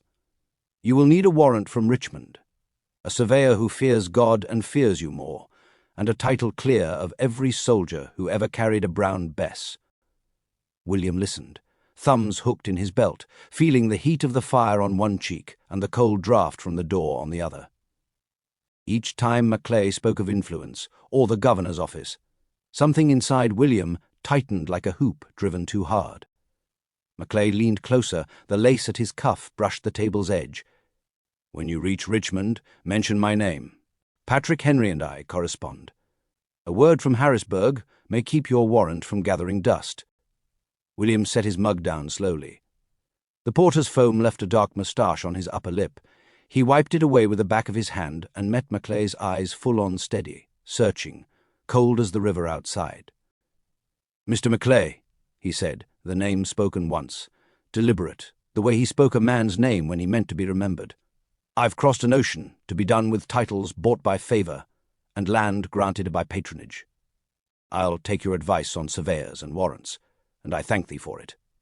But when I set my plough in Kentucky soil, it'll be on ground I can defend with my own two hands and a clear conscience, not on a gentleman's whisper in some governor's ear." A log cracked in the hearth. Sparks flew up like startled birds. Rebecca's father shifted, uneasy. Macleigh's smile thinned, but the eyes behind it were shrewd, measuring, not yet offended. "Then you'll need a sharper conscience than most, Mr. Moffett," he answered quietly, "and stronger hands. Kentucky forgives neither." William lifted his mug again, the pewter cool against his palm, and drank without breaking the gaze. Outside, the river kept moving, dark, wide, and rising, carrying tree limbs from the mountains, and the promise of high water come April. Inside, two men, one in lace, one in plain wool homespun, weighed each other across a table that smelled of porter and ambition, while the road west waited for whichever of them proved the more stubborn. From dusk to dawn, the windows glowed like promises. First a beacon in the dark for the weary traveller, then a hearthlight for dreams measured in oak staves and unbroken vows. The moon knows the ending.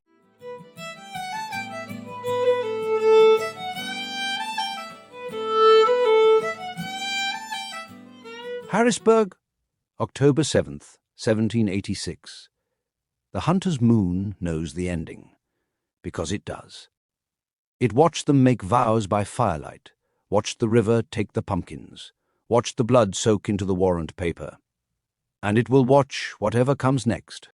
The moon hung over the river like a bruised pumpkin, low and swollen, the colour of fresh blood seen through thin milk. It poured a cold orange light across the frost-rimed fields and turned every bare tree into a black claw against the sky.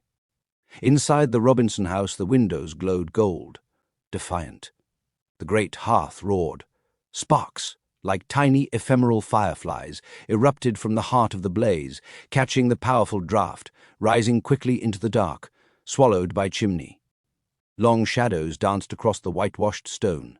In the cosy comfort of the Robinson home, the air was thick with the smell of searing fat, wood smoke, and the dark sweetness of molasses bubbling in a pot of beans. A haunch of venison shot 2 days earlier by William's own rifle turned slowly on a spit, dripping into the flames with a soft hiss that sounded almost like rain. They sat close around the oak table, shoulders brushing, William Robinson at the head, beard shot with grey, Margaret, alert and poised, her green eyes catching every flicker of the fire, Rebecca, cheeks flushed from the heat, one hand resting unconsciously on William's thigh, and William Moffett beside her, still as a heron. In all truth, October would henceforth claim that title in dreadful earnest, as memory itself was to be inscribed in deluge and devastation. To Rebecca and William, the season appeared as naught but the dissolution of successive days, each weighted by the burden of unfinished plans and urgent necessity. The long Pennsylvania rifle leaning within reach against the hearthstones like a silent guest. Across from them were Archibald MacAllister and his intended Margaret Hayes. Archibald's scarlet regimental coat was off, draped on a chair back, but the soldier still sat in it, spine straight, cuffs spotless, the candlelight glinting off the brass buttons he had not yet bothered to change for civilian life. William Robinson carved the venison with steady strokes. The knife scraped bone, fat hissed when it hit the platter. Merchant in town offered me Pennsylvania paper for the corn, his voice displaying concern. "Half its face value," said the war debt's eating the rest. Archibald gave a short, humourless laugh. "The articles are dead, sir. 13 purses, 13 mouths, and no one willing to pay the tavern bill. I've been drilling the militia again men who fought at Saratoga, now afraid to leave their barns unguarded." Rebecca's spoon stilled halfway to her lips. Outside, the great orange moon stared through the window like it already knew the ending. It was then that William Moffett leaned forward, his brow furrowed. "I've heard the shouting in the ordinaries," he said, his Scots burr thickening with his intensity.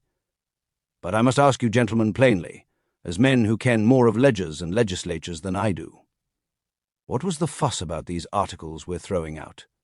We fought a war to be shed of a king, and we got this confederation. Now we're to be shed of that too, for this new constitution with no Bill of Rights. I see the wagon is broken, but is the new one any sounder?" Archibald and William Robinson exchanged a look. It was explained to William that freedom was being bargained for, and freedom did not always mean freedom for all in this new land. The movement of separatists through revolution were successful in our independence from England's monarchy. But what was our government, and how would freedom be divvied up? William understood the monarchical structure well enough. The nobles inherit the House of Lords, controlling all the wealth. The Commons, though elected, were a corrupt farce, where seats were won in rotten boroughs controlled by aristocrats. The Articles of Confederation, they agreed, were no better. In 85, William Robinson said, fixing young William with a steady gaze, under the Articles of Confederation, the states handle near everything themselves. The vote? That belongs only to white men with property. 40 acres or more, mind you. Maybe 1 in 20 of us could cast a ballot. There is no true national government, no way to force the states to pay their fair share or pull together as one. Congress can pass an ordinance, aye, but it needs 9 states to agree, and even then, there is no one to enforce it if a state simply balks. Think of it, Will. It started as a committee of 13 men put together by John Dickinson, chaired by a gentleman from Delaware. Landowners, most of them. Each state kept its full sovereignty. Our Congress can beg, but it cannot command. He leaned forward slightly, voice dropping.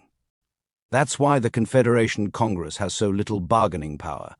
No direct taxation, no control over trade between the states, no executive to see laws carried out. It depends entirely on the states' goodwill for money, for soldiers, and for keeping treaties. To Spain, to France, to England, we look less like a nation and more like a loose alliance of quarrelsome sovereigns. And our own goods, taxed over and over as they crossed each state's border, as if we were foreign to one another. Archibald added his comments, his soldier's precision cutting through history. It was ratified in 81. And now, men like Madison and Hamilton say it is a rope of sand. They fear anarchy more than they fear a distant king. Look to Massachusetts, taking patriots to debtor jails for taxes, worthless paper to pay them, Shays and his men seizing courts. So they meet in Philadelphia, in secret, and draft a new constitution. One executive who can veto the whole Congress. A standing army to enforce federal law.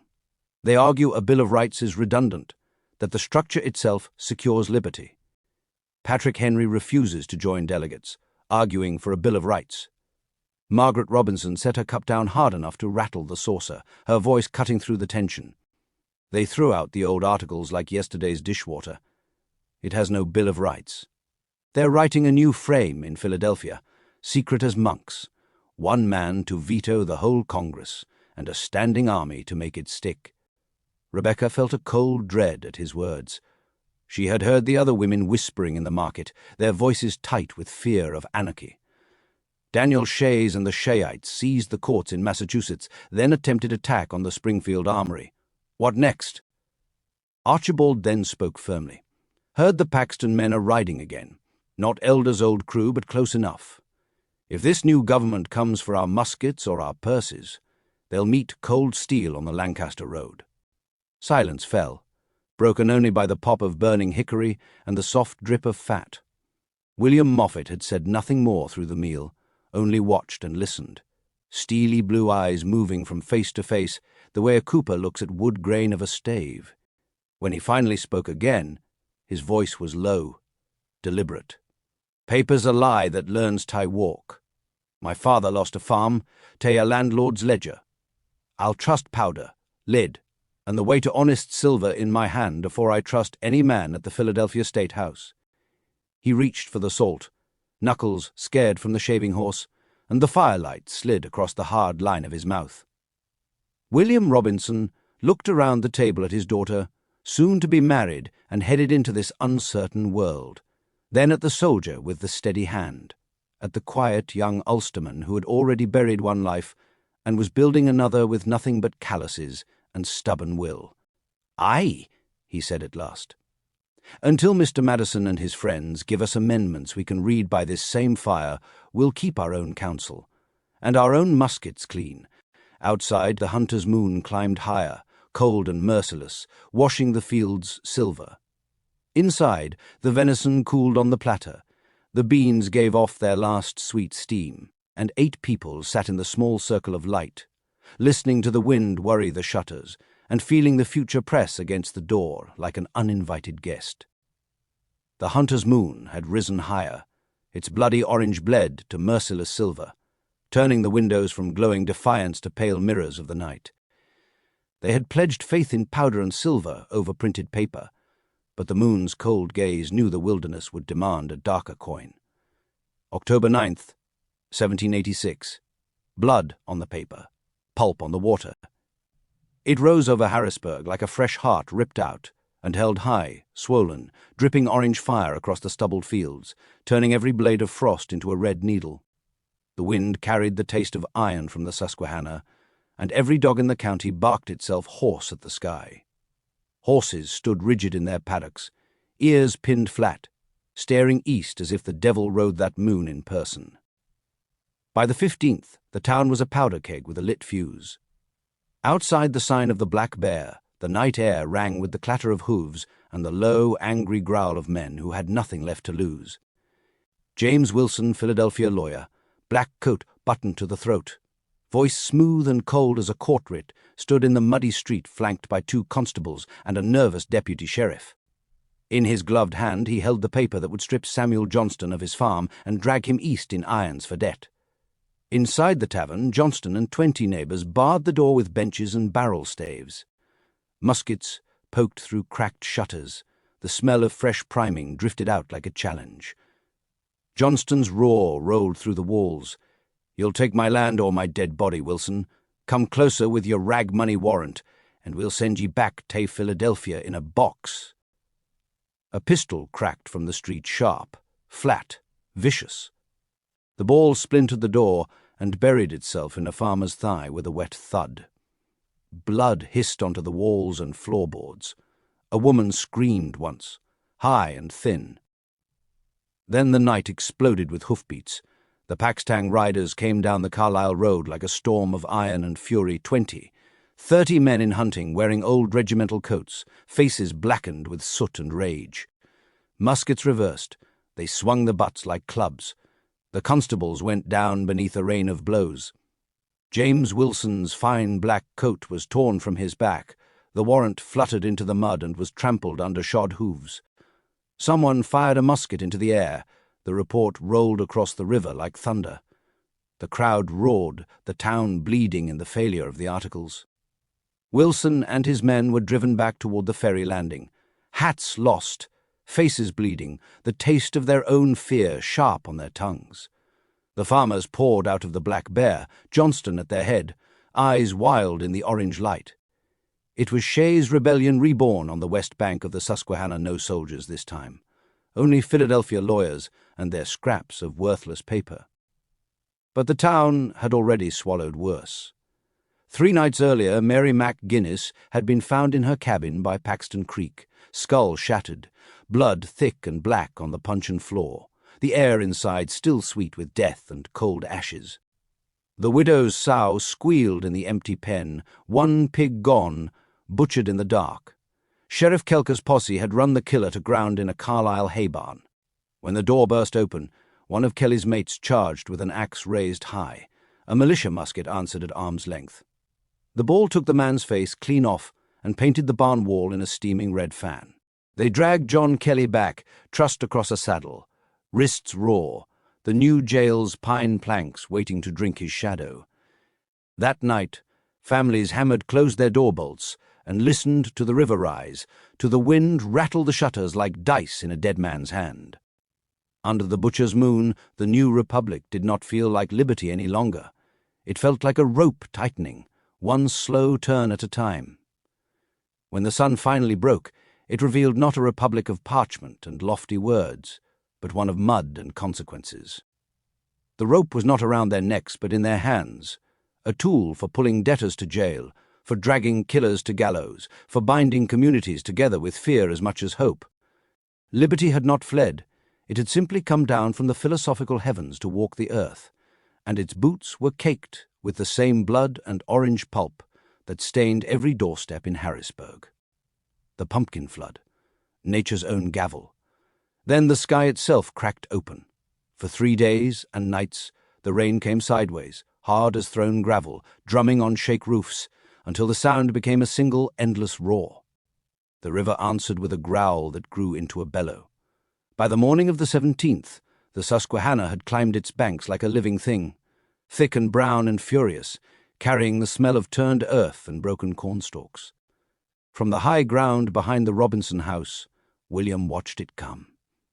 First came the thousands of pumpkins, torn from the bottomland fields, rolling and tumbling in the current like the severed heads of giants, their orange rinds gleaming wet under the sickly moon. They knocked together with hollow, wet thuds, a grotesque armada bobbing past uprooted hencoops, split-rail fences, the carcass of a drowned cow turning slow circles, belly swollen and pale. The water took the lower ferry landing first. The big horseboat ripped from its cable with a sound like a musket volley and spun away downstream, oars still locked in the rowlocks, riding high and empty. Then the warehouses along Water Street groaned, shuddered, and folded into the flood with a noise like bones breaking. Barrels of flour burst open. The river turned the color of café au lait and stank of wet wheat.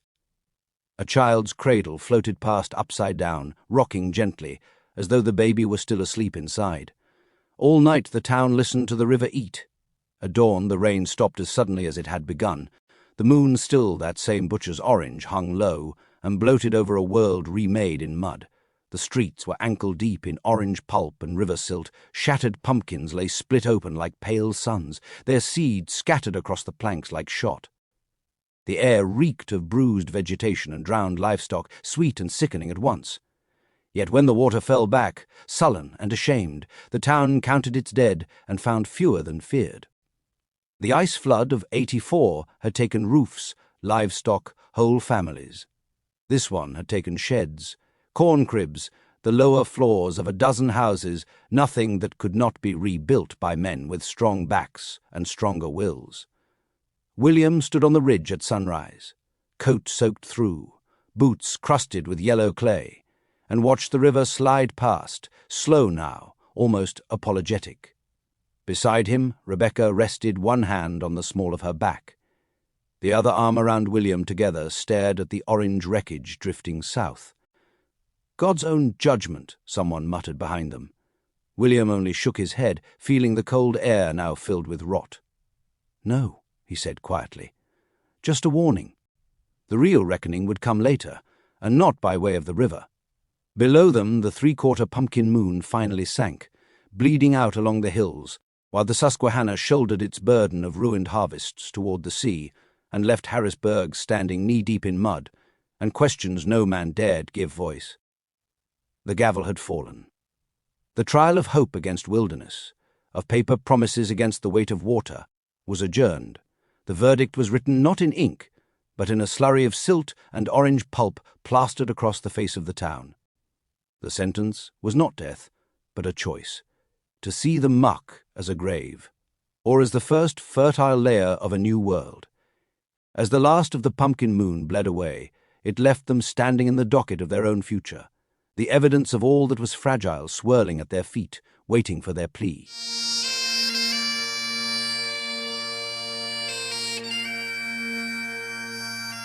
Three vows for the wilderness. Late December 1786. The wind outside cut like a living blade, stripping the last ragged leaves from the oaks and flinging them against the windows like brittle knuckles begging entry. Inside the Robinson keeping room, the hearth roared. hickory logs crackling, spitting sparks that died against soot-blackened chimney. The air was thick with home's familiar scent, the sweet smell, like fresh-cut hay from new-spun flax, mingled with the deep, resinous breath of burning oak. Rebecca's wheel hummed whir, whir, whir, the steady music of work that needed no companion. For a long while it was the only sound. William stood just behind her, his coat unbuttoned, hands resting light on her shoulders. His thumbs traced slow circles at the nape of her neck, warming her skin. This hour was stolen. Her parents had gone to market with Phoebe and Hannah to the mill. Privacy came dear in the Robinson house, rarer than silver coin, and they treasured it in silence. The heat of the fire mingled with their closeness, her back pressed against his chest, his breath stirring the loose strands at her temple. No words yet, only the rhythm of wheel and heart, the quiet promise in the weight of his touch. At last Rebecca rose. The wheel slowed, then stopped. She turned into the narrow space between them, her body brushing his, and pressed something small and cold into his palm. William looked down, surprise breaking across his face in a low laugh warm as hearth light. "So, Rebecca, a trimble thimble, and what are ye mending today?" Her green eyes held his, steady as a surveyor's plumb line. "Our future," she said simply.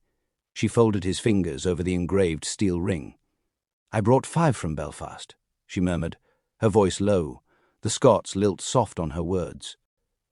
"1 for each year we mean to be richer than we are now. This one is yours, William Moffett. Carry it in your pocket every day, until the land beneath us is paid for twice over, and the roof above our heads answers to no man but us. When that day comes, you'll lay it on our table and give it back to me, not before." He turned the thimble in his hand. It felt heavier than steel had any right to be. The trimble mark caught the firelight like a spark of purpose. "And how do we fill the years between?" he asked. Rebecca crossed to the shelf and drew down her ledger, its leather soft and worn like an old bridle. She opened it on the table between them. Candlelight wavered, shadows darting across columns of bold, precise figures. "Abraham Overholt has taken 44 hogsheads already," she began, tapping a line with her finger. "He begs 40 more come April. We charge 20% for freight, yet pay only 5 to Harris. That's £100 clear profit in silver before the river even rises. Another run in late spring, and we'll have nearly 200, plus the 220 still owing from linen and flax. Trust my numbers, William. By next spring we'll have coin for a prime Conestoga, hired hands at Redstone, and cash enough for a surveyor who takes silver, not promises." She looked up, her eyes bright. "Every barrel that rolls west toward Pittsburgh and Overholt's rye pulls Kentucky a little closer. Write that in the margin, then. Ledger entry, the Bourbon line." William's hand tightened around the thimble. He'd meant to speak of his brothers, David and young Thomas, gone these 2 years to find cousin Robert Moffett in Boonesborough. But his throat closed around the thought. The ache of their absence pressed against his chest.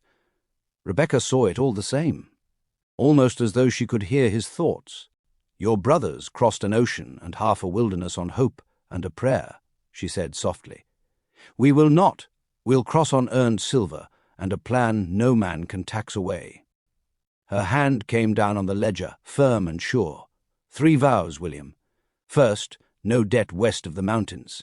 Second, every shilling rolls downhill toward the land like a well-hooped barrel. Nothing wasted on show. Nothing risked on Congress paper. Third, when we stand on our own porch and the deed is clean, you'll set that thimble on our table and we'll know the road is paid. The wind screamed around the eaves like a warning, then dropped to a steady moan. Inside, the fire settled into glowing coals. William slipped the thimble into the pocket over his heart, pressing it against his skin where it would stay, through flood, fever, and 40 years' worth of storms. "Aye, Rebecca," he said at last, his voice rough with wonder and iron certainty. "I'll carry it over every ridge and across every river. And when I lay it down again, it'll be on our own table, in our own house, with our bairns running beneath it." Outside, the winter storm raged on. Inside, two people bent their heads over a fire and a ledger, and began, one careful barrel, one hard-won shilling, one engraved thimble at a time, to build a home, a life, a small kingdom carved from the wilderness.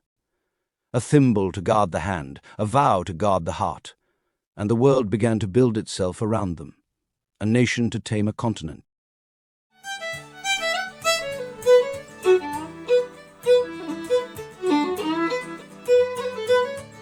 January 1787. New Year, New Republic. January settled softly over the rolling hills of Pennsylvania, draping the land in a hush of white. From the dining-room window, the Robinsons and William Moffett looked out upon fields remade into a quilt of silver and pearl, the bare oak limbs glistening with frost. Inside, the air shimmered with warmth and light, the great hearth roaring, shadows dancing over whitewashed walls. Hickory smoke mingled with the scent of roasting venison and the faint, clean edge of winter clinging to their coats. The talk around the heavy oak table, still cluttered with the remains of supper, had drifted from the coming wedding to the uneasier subject of the country's soul. "It's not the cold outside that chills me," said William Robinson, pushing a folded copy of the Independent Gazetteer across the table. "Eleazar Oswald writes plain sense, I think. He calls this new constitution a tyrant's charter. Patrick Henry himself raises the cry, and he's the very man who must sign land deeds in Kentucky." Margaret Robinson, mending a blanket by the fire, gave a sharp sigh. "And if they refuse to ratify it? What then? Shall we creep back to the chaos of the Articles? Courts seized in Massachusetts, paper money printed on Monday, and worthless by Tuesday. Have we forgotten so soon?" William Moffett, his hands rough and scarred from the cooper's shed, leaned forward. "The man in the tavern cares little for constitutions," he said in his low Scots burr. "He wants coin that will buy flour, and a deed that will hold when the governor changes. Talk of a Bill of Rights means little if he's no land to stand on while speaking them." Rebecca looked up from where she sat beside her mother, her face calm, eyes bright with thought. "That's the heart of it, William. It's commerce and coin, not just principle. Under the Articles, a single barrel of flour sent to Baltimore can be taxed 3 times by 3 different states. How can a man build on such shifting ground? If this new constitution can bring order to trade and make a Virginia deed lawful in Pennsylvania, then it's a risk worth weighing." Her father tapped the newspaper again. "But Patrick Henry, Lee, Mason, they fear a government in Philadelphia will be as distant and grasping as the one we cast off. They demand their Bill of Rights as a shield." Rebecca did not flinch. "Perhaps they're right to want one," she said, "but a shield is little help when the house itself is burning. The Shiites did not rise because authority was too strong, but because it was too weak, too frail to spare them ruin. Kentucky will have its part in all this, whether as Virginia's frontier or as a state of its own. But if we mean to tame a continent, we must first have a nation strong enough to hold it." She met her father's eyes, then turned to William.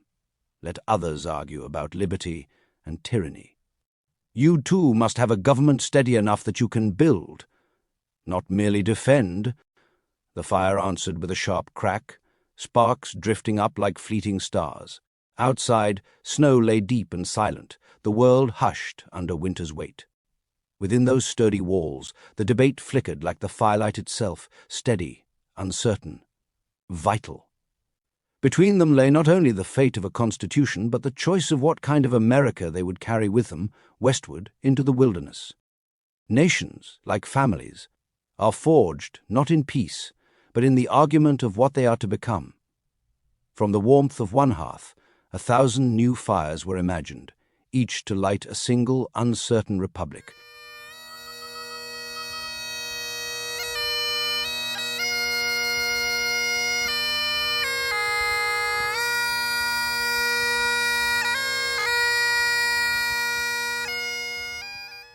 Wedding Eve hush, February 1st, 1787, the Robinson home, Harrisburg. William Moffett's 24th birthday passed like a ghost, noticed, then gone. The parlour held the hush of evening, the air thick with the scent of beeswax and the clean, cool hint of freshly laundered linen. For this 1 hour, tomorrow's bustle was kept at bay. He stood beside Rebecca at the window, watching the last wash of sunset fade behind snow-dusted hills, the light bleeding slowly into the deep blue of night. "I was reading something in the Gazette that Maclay brought from Philadelphia," William said quietly, his voice a low warmth cutting through the stillness. "They say the Ohio and the Kentucky will be the great arteries of this new nation, that they'll carry our wheat and tobacco clear to New Orleans and on to the world." He turned toward her, eyes bright with that familiar gleam of vision she had long since come to love. "This land we're headed to, it's a place where the poorest man, if he's willing to work, can build his own competence.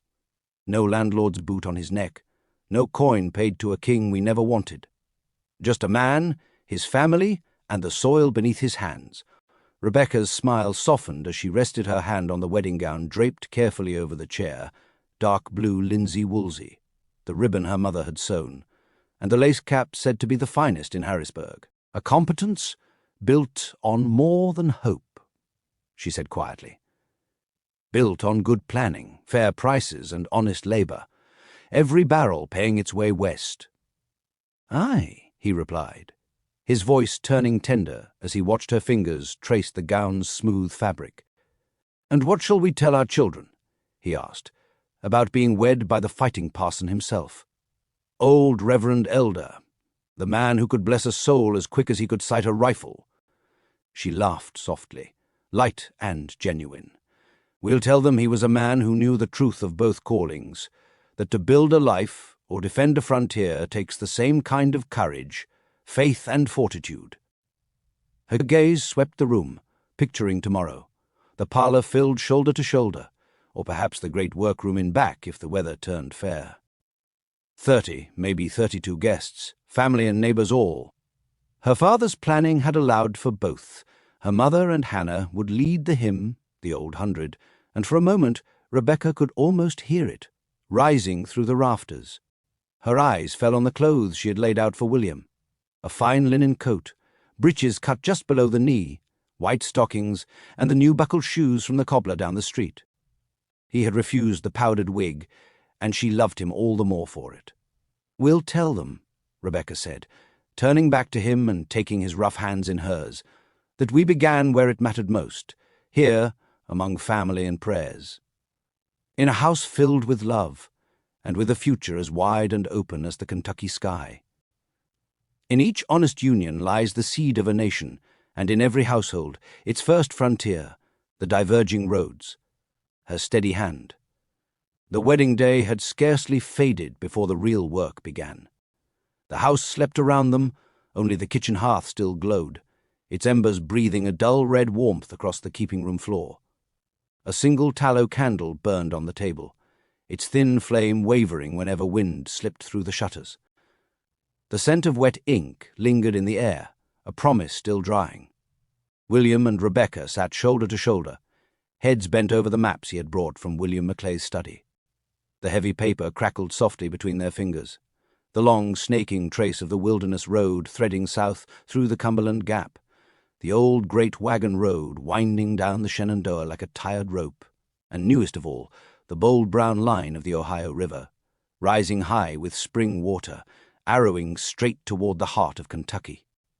William's hand hovered above the southern routes, the roads his brothers had taken, the ones spoken of in every Ulster hearth tale as the way west.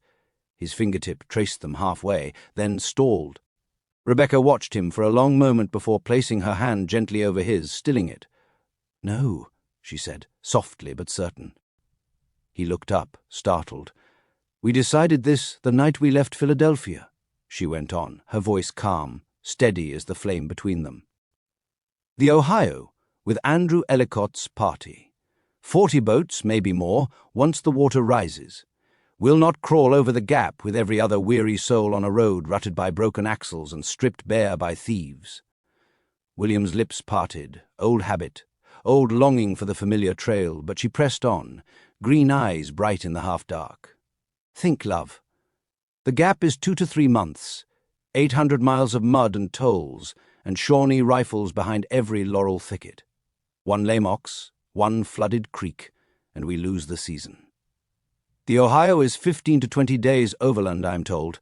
2 weeks to build our boat, 1 to 2 days to load it, and then, if the current holds, 7 to 14 days guarded by 100 rifles, and we'll land with our wagon whole and our silver unspent. She moved his hand from the southern line and laid it flat across the broad, unbroken ribbon of the river. This is the road we chose when we took Abraham's silver and spoke the thimble vow. We don't turn aside now, just because an older map feels safer. William stared at the river's curve, feeling its pull, swift, treacherous, new. The wilderness road was the dream of boys listening to old men's stories by the fire. The Ohio was for men and women who meant to arrive. He exhaled, long and slow, and with it let go the last of his hesitation. "Then the Ohio it is," he said quietly. Rebecca smiled, small, fierce, triumphant, and leaned forward to blow out the candle. Darkness folded around them, broken only by the red-breathing eye of the hearth. In that silence, with the river already rising in their thoughts, they folded away the old maps forever and turned their faces west, toward the one road that still shimmered like freedom. Marriage had changed him in ways he could scarcely name. Her steady presence reshaped his thinking. Under her quiet hand, his restless ambitions had become purpose. Doubt gave way to discipline, longing to direction. In her calm, he found not surrender, but a new kind of strength. Every road asks a price. The wiser heart pays it in faith.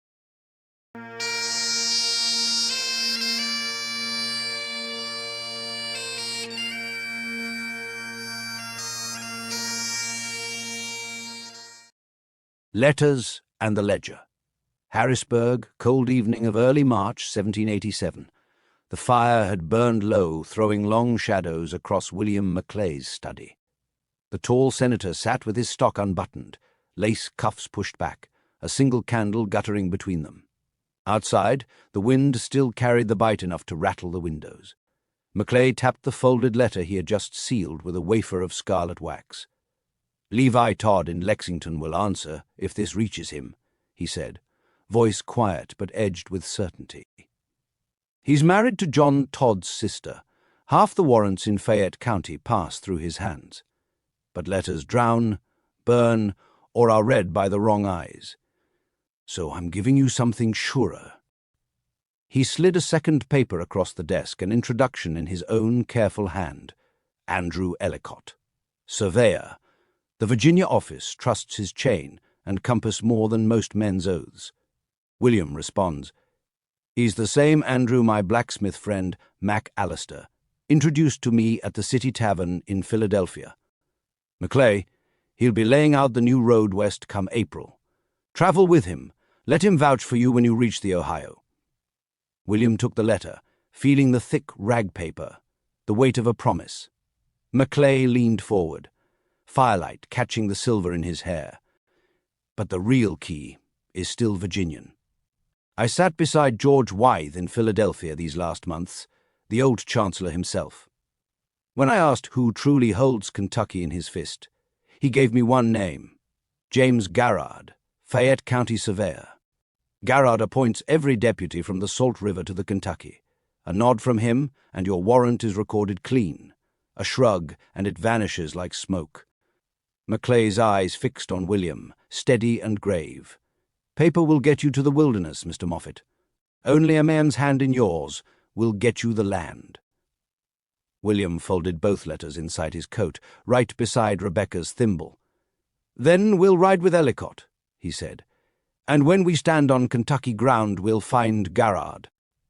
And we'll look him in the eye when we shake on it." Maclay allowed himself the smallest smile. "That's the spirit that will plant your plough deeper than any lawyer's quill." Outside, the wind dropped for a moment, as though the night itself had paused to listen. Inside, the candle burned straight and steady, and two men, one in lace, one in plain wool, sealed a bargain that needed no wax at all, but a claim was useless without the means to reach it. One evening, the rhythmic thump-thump-thump of Rebecca's loom provided the backdrop to their planning. "We need oxen," William stated. the words solid and practical. No horse can pull a loaded Conestoga over the mountains. It must be oxen. Rebecca's hands never stilled, but her mind was already calculating. The cost of a yoke, their feed for the journey. It is a greater sum, but a necessary one. She looked up from her ledger, her gaze meeting his. It is the first line in the ledger of our new life. We cannot afford a false entry. Trusting her numbers and his own knowledge of wood and iron, William travelled 30 miles downstream to the German settlement of north of Lancaster. Well worth the 4 hours' travel. The air in Christian Roth's workshop was a potent mix of fresh sawn oak, pine pitch, hot linseed oil, and the smelted acrid fumes of the forge shaping the iron bands. The sound was a symphony of creation, the rhythmic strike of mallets, the shaving of a draw-knife shaping a spoke, the hiss of hot metal being hardened by the cold water. Roth himself, a man with forearms like knotted rope, showed William a wagon frame that was a thing of brutal strength and elegant craftsmanship. "The Allegheny ridges will splinter a weak wheel," Roth said, his German accent thick as he tapped an iron-bound wheel that rang like a bell.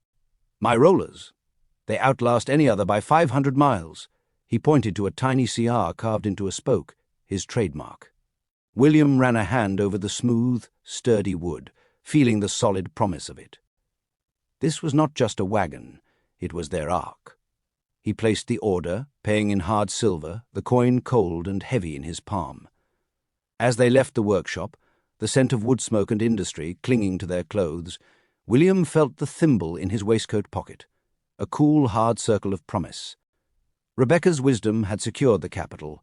His own resolve was building the vessel. The journey was no longer a dream. It was a plan, measured in miles, silver, and the unwavering strength of a Roth-built roller. Maclay's candle had burned steady, now Roth's iron rang true. Thimble, letters, and wagon-bound, their road west, no longer dream, but deed. Salt lick and sorrow, the letter. The sharp scent of a coming frost still clung to Rebecca's cloak as she entered the house, her cheeks flushed from the cold. In her hand she held a packet, its paper worn and softened from its long journey. "William," she said, her voice cutting through the quiet of their planning. "Caleb, the ferryman, had this for you. It was left at the sign of the Bear." William took the packet, his brow furrowed. In an age before a reliable post, letters were living things, passed from rider to boatman to tavern keeper, their survival a small miracle. This one had found its way from the depths of Kentucky. The name on the outside sent a jolt through him, Captain Robert Moffett. A name held deep from his father's stories, a cousin he knew only by distant reputation. His brothers had left to the wilderness with men that served Robert Moffett, headed for the Clinch River Rycova to link up with Captain Moffett. They parted ways in Philadelphia a few days after arriving. That was the last time William saw or heard from his two brothers. He broke the wax seal, the sound a sharp crack in the silent room.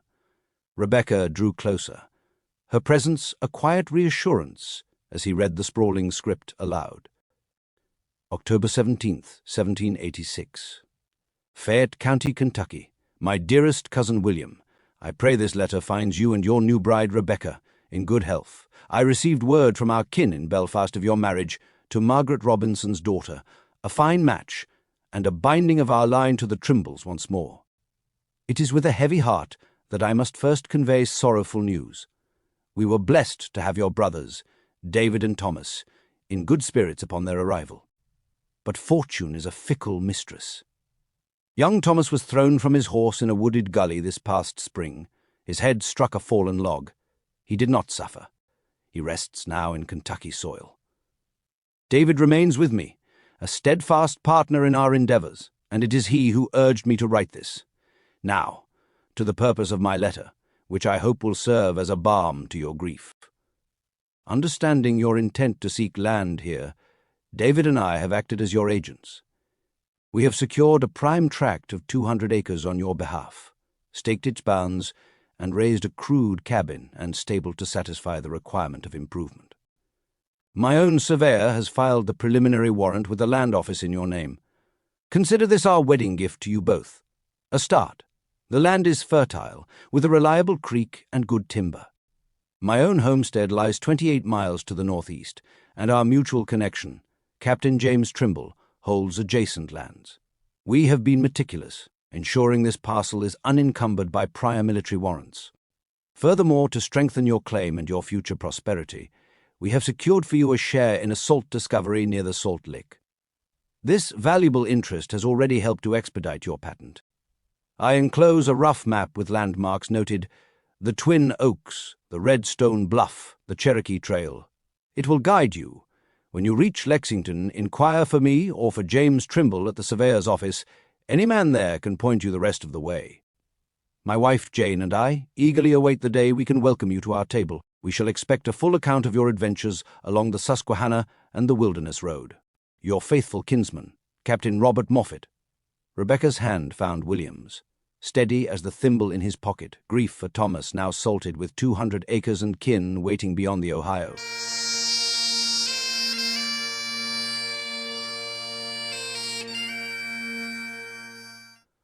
Spero Meliora, the grace of God himself. The last of the winter's grip was a grimy, retreating ice in the shadows, but the early March sun held a new, tentative warmth. Inside the Robinson home, the air was thick with the scent of simmering stew, and the faint, clean smell of wet wool drying by the hearth. Rebecca stood before William, her hands resting on her middle, her face a mixture of trepidation and a fierce, quiet joy. William. Her voice was different, softer. A note he'd never heard before that stilled the air in the room. He looked up from the new map spread across the table, the ink lines of Kentucky forgotten instantly. Her hands were clasped gently over her middle, a secret smile playing on her lips that held both wonder and a trace of fear. "The Lord is setting another place at our table," she whispered, her eyes glistening in the firelight. "We'll likely see a new face. By October." William's breath caught. He searched her face, the reality dawning on him like a sudden brilliant sunrise. "A wee bairn?" he asked, his own voice hushed with awe. "Yes," Rebecca breathed, the single word a world of promise. For a moment, William was motionless, the immense weight and joy of it settling in his soul. Then his gaze shot upward, as if he could see straight through the roof beams to the heavens.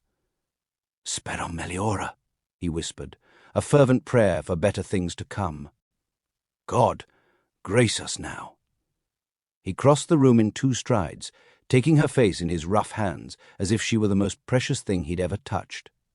"Och, Mo Creed," he murmured, his Scots burr thick with emotion. "You have blessed us."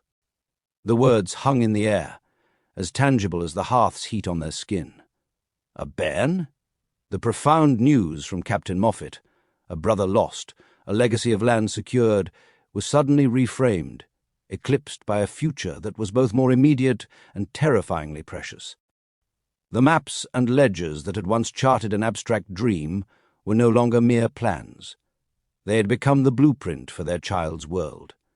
In William's mind, a silent, fierce vow took root, his thoughts turning in the Scots brogue of his father.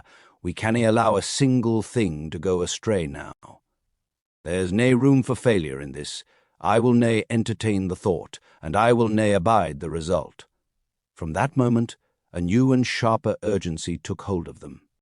It drove William to become a constant presence in Christian Roth's workshop, where the air was thick with the scent of fresh-cut oak and the sharp smell of pine pitch.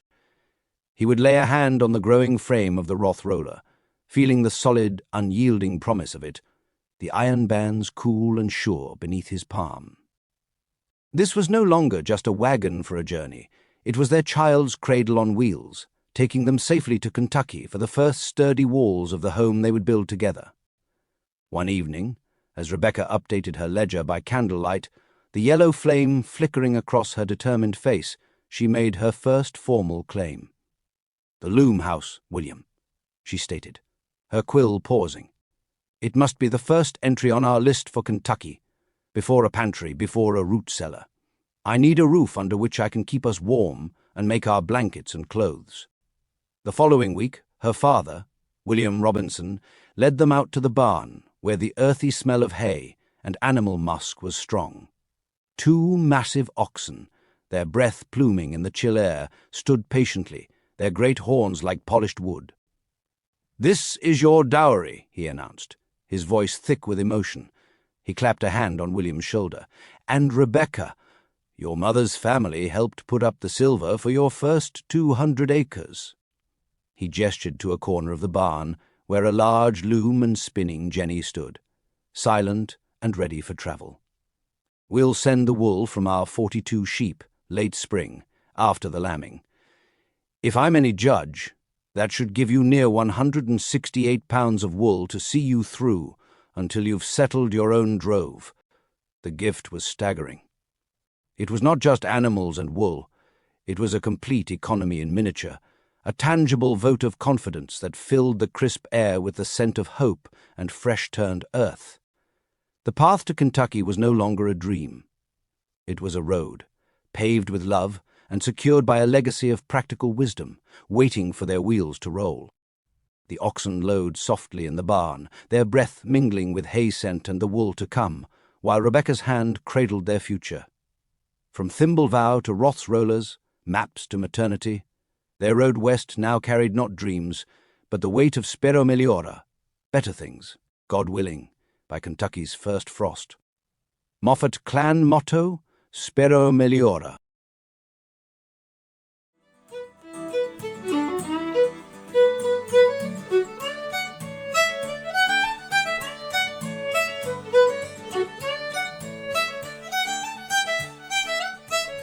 The weight of the thimble.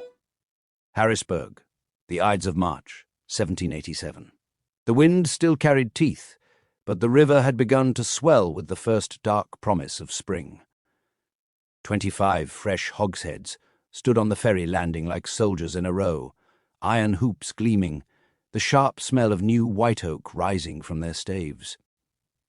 William ran a hand along the topmost barrel, feeling the perfect bite of the crows, the slight spring in the hoops that told him they would never weep a drop of Abraham Overholt's rye. The Roth Conestoga waited in the yard, nearly finished now, broad wheels, tall bows, the canvas still smelling of new hemp. Soon it would carry them west. But was it the right way west? He turned to the ferryman, John Harris, Jr., who stood coatless in the raw air, arms folded, watching the brown water slide past. "2 roads to Kentucky, Mr. Harris," William said, voice low so the deck hands would not hear.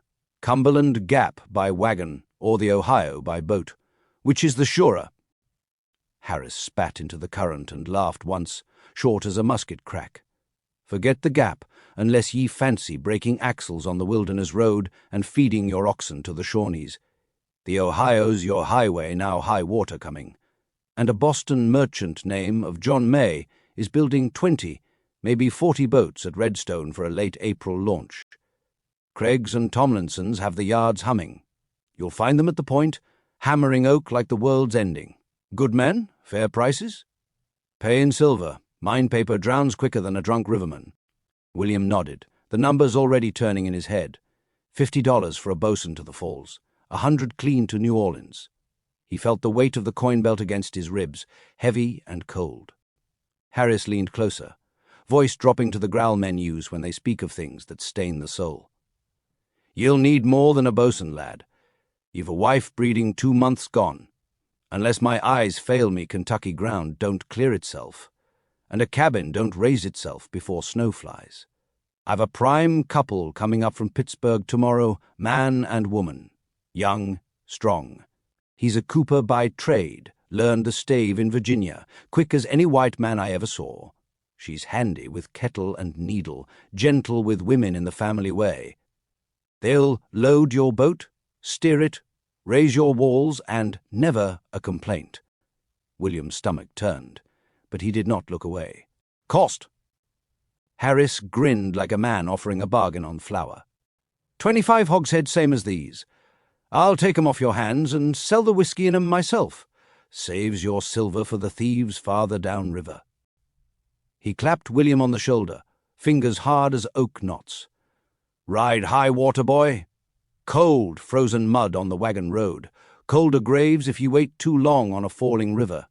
And keep that cantslope a buttoned April wind'll cut a man to the marrow." The ferry horn sounded, low and mournful. William stepped aboard, the 25 hogsheads rolling behind him like dull thunder. The thimble in his pocket, Rebecca's thimble, pressed against his heart, small and merciless. Across the widening water he could already see the road branching, one path of iron hoops and human chains, the other of high water and desperate hope. By the time the far bank rose to meet him, he knew which he would have to walk, and which he would have to justify to the woman whose child now grew beneath her ribs. The Ohio waited, wide and treacherous, and the Bourbon line was no longer just barrels of rye. Harris's prime couple lingered in his ears, silver saved, but souls bartered, while Rebecca's thimble burned small and merciless against his heart. We hated together, 25 hogsheads. Harrisburg, a raw evening in late March 1787.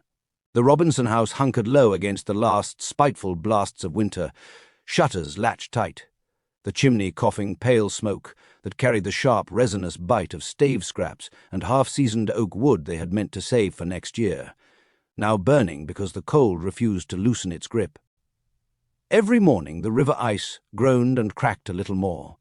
Every evening the wind still knifed down from the ridges, but the days were stretching, the light lingering, and everyone in the house felt the same restless pull. Spring was coming. The Ohio would rise, and if they missed the high water, they would lose a whole year. The river already muttering about high water, and Rebecca's waist just beginning to thicken beneath her apron. Rebecca sat at her wheel, treadle moving faster than it had all winter, as though the rhythm itself could hurry the season along. Every day lost to lingering frost was a day closer to missing the flotilla, to arriving in Kentucky too late for planting, to starting a life one season behind. Yet in that small circle of firelight, with the wind rattling the shutters one last time before spring, they felt the old house holding its breath with them ready, at last, to let them go. Inside the keeping room, the hearth glowed sullen red, throwing restless shadows across the lime-washed walls. A single horn lantern burned on the table, its flame steady in the close air, giving off the faint, oily scent of whale fat and the warmer promise of journey's beginning. Rebecca sat at the wheel, treadle creaking softly as she drew flax into thread, her apron dusted with the day's flour from helping Phoebe in the kitchen. Returning from Philadelphia, William came in from the yard, coat slung over one arm, boots leaving wet prints on the puncheon floor. He hung the coat by the fire, steam rising from the wool as it warmed, and stood a moment with his back to her, hands spread to the heat. The urgency sat between them like an uninvited guest, the Conestoga nearly finished. The hogsheads promised to Harris and Overholt weighed heavy on William's mind. Rebecca's wheel slowed. She knew that Stant's shoulders tight, head bowed like a man carrying invisible chains. "Out! With it, William," she said, voice soft but unyielding. "Ye've the look of a man who's swallowed a stone." He turned then, blue eyes meeting hers in the lantern light. The thimble in his pocket pressed against his chest like a reminder. "Sat with Harris at the ferry a week ago," he began, pulling out a chair and sitting heavy. 25 hogsheads he wants. Our best white oak, 6-hooped, for sale to Abraham Bomberger of Newmanstown ye old limestone distillery. He has a trade going on there as well. Rebecca's brow furrowed. 25. Harris isn't keeping the barrels for himself. He's trading them straight across to Abraham Bomberger at the old limestone distillery in Newmanstown. Bomberger's laying down a big rye run this spring. Needs tight hogsheads he can trust. Harris gets the whiskey at a cut rate, sells it up and down the river for hard coin. We've 15 ready now. The rest by April's end? Aye. But that's not the half. He leaned forward, elbows on the table, voice dropping low. He took 'em in trade, Rebecca. Not silver. Her hand stilled on the wheel. Trade for what? William drew a slow breath that tasted of smoke and reluctance. Hands. A couple from Virginia Way. Man and wife. He's a cooper trained in Richmond, knows the stave better than most. She's strong, handy with spinning wheel and childbed. Harris says she'll ease your burden when the bairn comes. The word bairn hung between them, soft as the lantern's glow. Rebecca's hand went unconsciously to her belly, still flat but alive with the secret they both carried. Hands, she repeated, the word flat and heavy. Ye mean slaves. William's jaw tightened. Aye.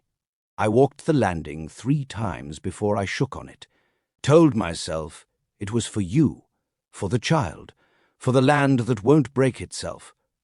But it's a chain, Rebecca, no matter how we dress it. She rose then, crossed to him, and laid her hands on his shoulders, warm, steady, the fingers that kept their ledgers straight now kneading the knots in his back. 25. Barrels, she murmured, thinking aloud. 15 ready, 10 more by the full moon if we work the yard double. And for that, help we can trust on the river and in the clearing. William reached up, covered her hand with his. He says the man's quick with a draw-knife, the woman's gentle as Phoebe. But I hate it, Rebecca. Like buying a piece of Ulster all over again. She bent, pressed her lips to the crown of his head, tasting the salt of the day's sweat. We hate it together, she said. But Kentucky won't wait for our consciences to catch up. We'll treat 'em fair, better than fair.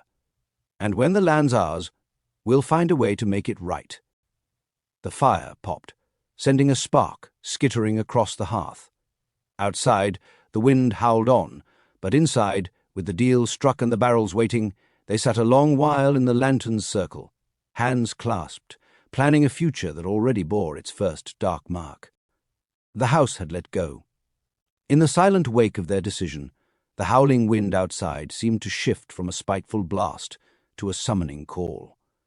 It no longer rattled shutters trying to keep winter out. It whistled through the cracks of the life they were preparing to leave. The sanctuary of lime-washed walls and firelight had done its last service, not by keeping the cold out, but by holding the echo of their concession, "We hate it together." As they sat, clasp-handed in the lantern's circle, they were no longer just planning a future. They were already inhabiting its first compromised room. The house released them not into innocence, but into consequence.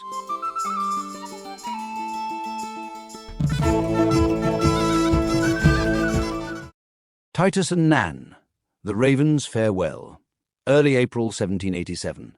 The yard behind the cooperage was alive with the smell of fresh-shaved oak and wet earth, the ground still soft from the night's rain.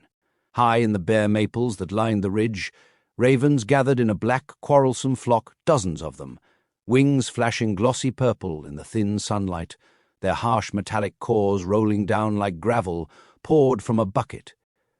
They scolded the world below, hopping from branch to branch, tails flicking, as though they alone knew the folly of men planning journeys in spring mud.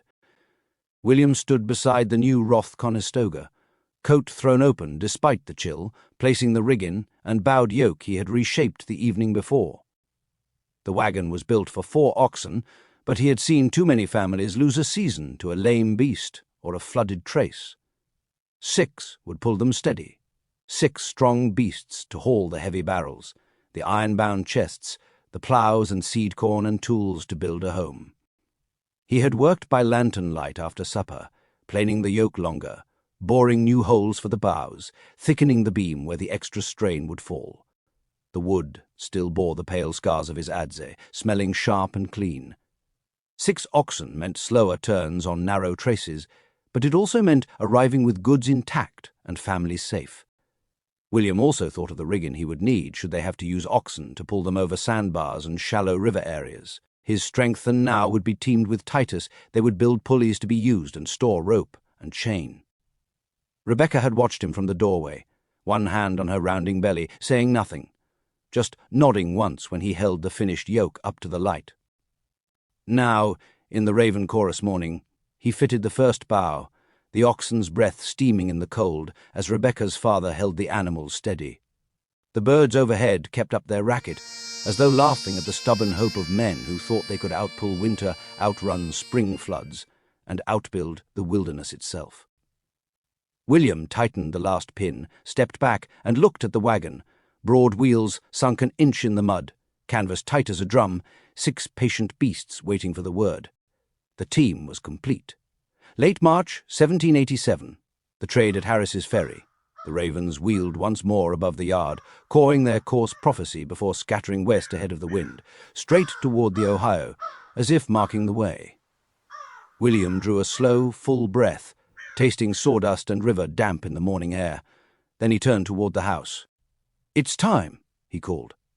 By mid-morning, The Conestoga stood ready, its bed heavy with the first 15 hogsheads, iron hoops gleaming, the scent of fresh-cut white oak rising sharp and clean in the sun. William snapped the reins.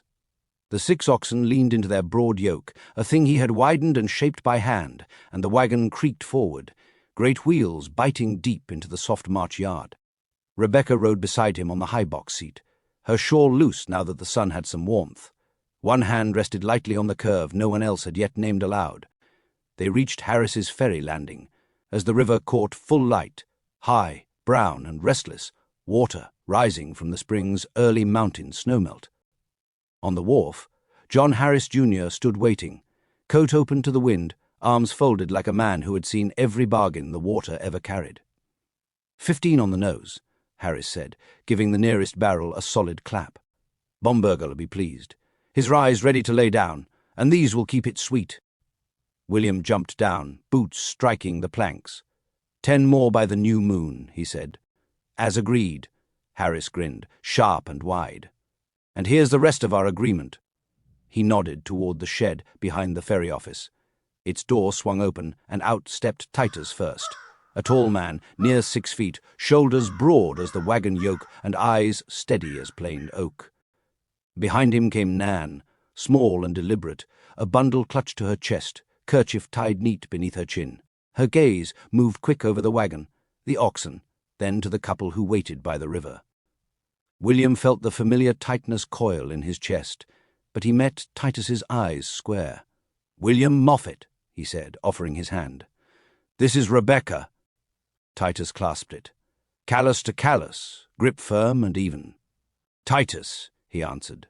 Then, after a pause, his voice softened. "And Nan." Rebecca climbed carefully down from the seat, mindful of her balance, her face gentle and open. She met Nan's wary gaze with a small, steady smile, the kind she saved for frightened creatures or new beginnings. "Welcome," she said softly. "We've room in the wagon, and a warm house waiting." The river wind flapped the edge of her shawl, carrying the mingled scents of oak, rye, and thawing earth, the smell of work, of promise, of the first motion toward the frontier. Harris laughed, and turned away to inspect the barrels, leaving the 4 of them in the sudden quiet of the landing. The river slapped the pilings. The ride back was mostly silent, the oxen plodding steady when they rolled into the Robinson yard at last. Phoebe was on the step sorting dried beans, Hannah beside her peeling potatoes. Phoebe's face broke open like sunrise. "Law, come here." She enfolded Nan in arms that smelled of wood smoke and good soap, then reached for Titus with the same unhesitating welcome. "You're home now, both of you. This house don't hold with cold corners." Hannah hung back a shy second, then darted forward to take Nan's bundle. "Loft's aired and ready," she said, voice bright. "And supper's rabbit stew, Miss Rebecca's favorite." Inside, Margaret greeted them with quiet dignity, pressing cups of hot cider into cold hands and directing chairs by the hearth. When the talk turned to the journey west, Phoebe leaned close to Nan. "These two," she said, nodding toward William and Rebecca, "they'll treat you right. Seen it already. Master will work till he drops, and Miss Rebecca, she's got a heart big enough for the whole river. You'll be family with them, soon as the road lets you." Titus listened, eyes on the fire, but Nan's shoulders eased a fraction. Later, when the women had gone to settle Nan in the loft, William led Titus out to the cooperage shed. The air smelled of shaved oak and pitch. Lantern lights slid across half-finished staves waiting for the draw-knife. 10 more to raise," William said, handing Titus a hollowing knife. "We'll work side by side till they're done. Then we load the wagon and ride to deliver them." Titus tested the blade's edge with his thumb, nodding slow approval. William met his eyes again. "You and Nan, you're not tools to me. You'll eat at our table, sleep under our roof, work the land beside us. When the deed's clear and the crop's in, we'll find the way to make you free on it." "My word, Titus, as God hears me." Titus held his gaze a long moment, the lantern flame steady between them. "Yo word," he said at last, voice low. "I gon' hold you to dat." They bent to the staves then. the rhythmic scrape of steel on oak filling the shed. 2 men building barrels that would carry more than just the whiskey. Building, too, the fragile first timbers of trust. Outside, the wind had finally turned mild, and the river kept rising patient and strong, ready to take them all. The ravens wheeled west one final time, their gravel-voiced prophecy fading into the mild wind as the river rose patient and strong. Titus's drawknife scraped steady beside William's in the lantern-lit shed, forging barrels, and trust for the high water ahead. From Ravenscorn to family hearth, their road carried oak, oath, and the weight of words held between men. Yo word, I gon' hole you to dat.